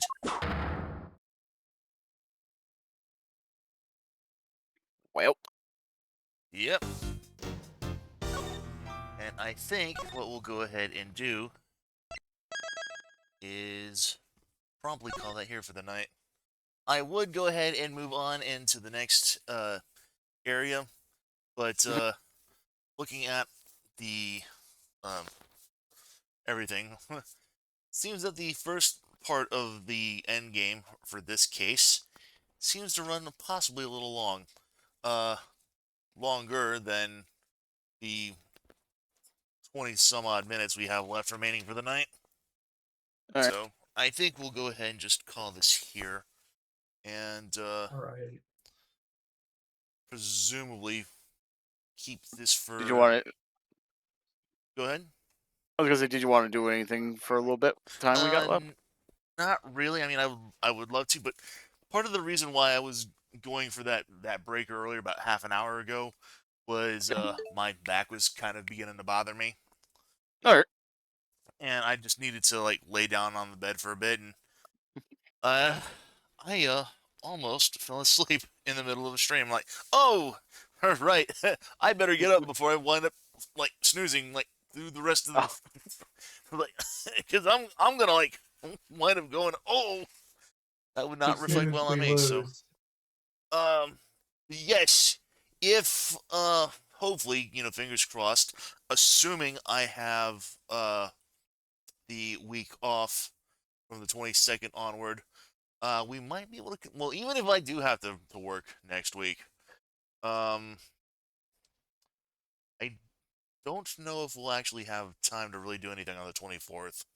So Oh, is this about if you did it a Wednesday or yeah, something? if we did like a Wednesday stream to finish or to at least get part of this I taken would, care of. yeah, because I would need to get off a little early anyway on Wednesday because I Right, have to. right, because you've Yeah, got other stuff going on. let's just say yeah. There's a. I go to the. I have a place I need to be early in the morning. Some on certain Thursdays. So yeah, uh, so yeah, unfortunately, yeah, that's not exactly gonna really be in the Well, I mean, it's not until I would get off till like I would have until 11. Like it would just be yeah. 1 hour early. I would need to get off. Okay. Well, yeah, we've also got some other stuff gone in the pipeline. That, Mhm. oops, Maybe you might should not. add, wait, there's no time to explain to your list of games to show off then, if I Uh, brought it up. I'll have to look into that. Not just for not a full playthrough, just a show off. Like a showcase, yeah. There's been Yeah. a lot of stuff I've been wanting to showcase, some demos of stuff as well. Uh,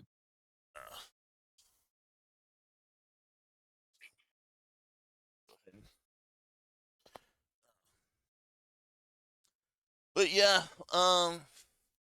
we'll look in on stuff here, and we'll maybe take a look at what we have available. Long story short, we might have to wait until the 27th to hopefully at least get that case finished up. Um, and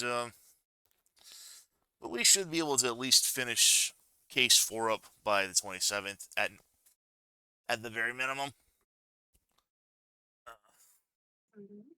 Yeah, Tim says next week will be his last Saturday for a while. So, all right.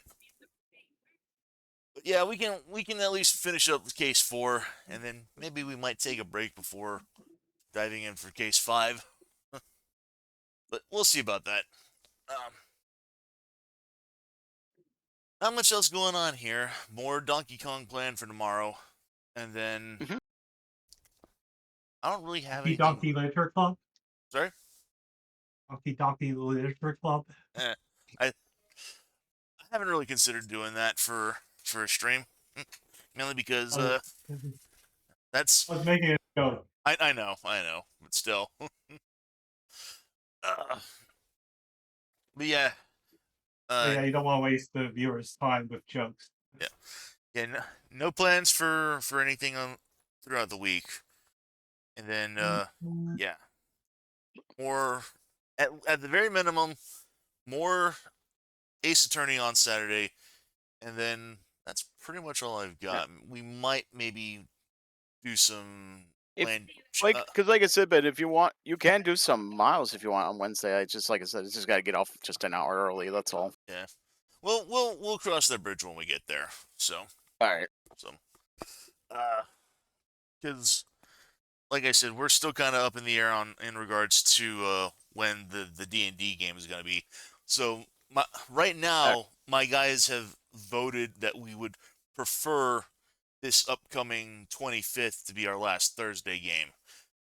But there may be a possibility that we may still might not have a choice to do our first Wednesday game on the 24th. So, like I said, that's still kind of up in the air. But I believe. Why do I meant to put thanks for watching. I've been on the fucking now loading screen for the fucking stream for like the past like 5 minutes, and I meant to put that on the end screen. Oops, that's on my anyway. Um, so we might have D&D on Wednesday. Might. Um, this Thursday might be our last Thursday game because the earliest I've seen when we're going to be swapping back to our official Wednesday schedule would be potentially July the 1st. So, All right. but we'll see about that. Hopefully, Again, like I yeah. said, there's just so much stuff in the air right about now. It's kind of hard to say what's going to happen, what isn't. So, Hopefully one day they'll put it back to Thursdays again. uh, yeah, that's probably not gonna. Like I said, according to my guy who's running the game, that's not going to be for at least uh another 18 months, probably at minimum. Oh boy, that's a lot. Yeah. Yeah, because from what he said, I mean, this Wednesday schedule is going to be at least for the remainder of this year, and very likely all of next year as well.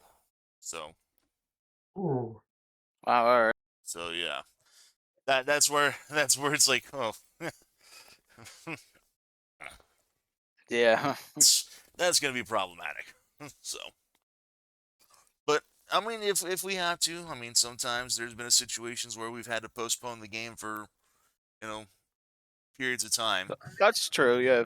Then There- you can have a free stream day on that. Then. So yeah, Uh, there was that time we were doing what Out of the Abyss, and uh we wound up going on like on a hiatus that lasted for at least 4 months. So, but we'll see Yeah, where right. that comes from. So, Yep. like I said, just so many things kind of up in the air. We don't have any idea of what's gonna happen. So, Yeah. anyway, though, like I said, we'll go ahead and we'll call things here for the night. Thanks everyone for swinging on by Twitch chatting always. Thank you. And my pleasure. yep, tomorrow more DK. And as always, this has been Mr. Ben. This is an Jake Smith. This is ready to. I'm 21. Wishing you all a wonderful, happy evening. We will see you guys next time. Take care, y'all. See you, folks. Okay. Have a good weekend.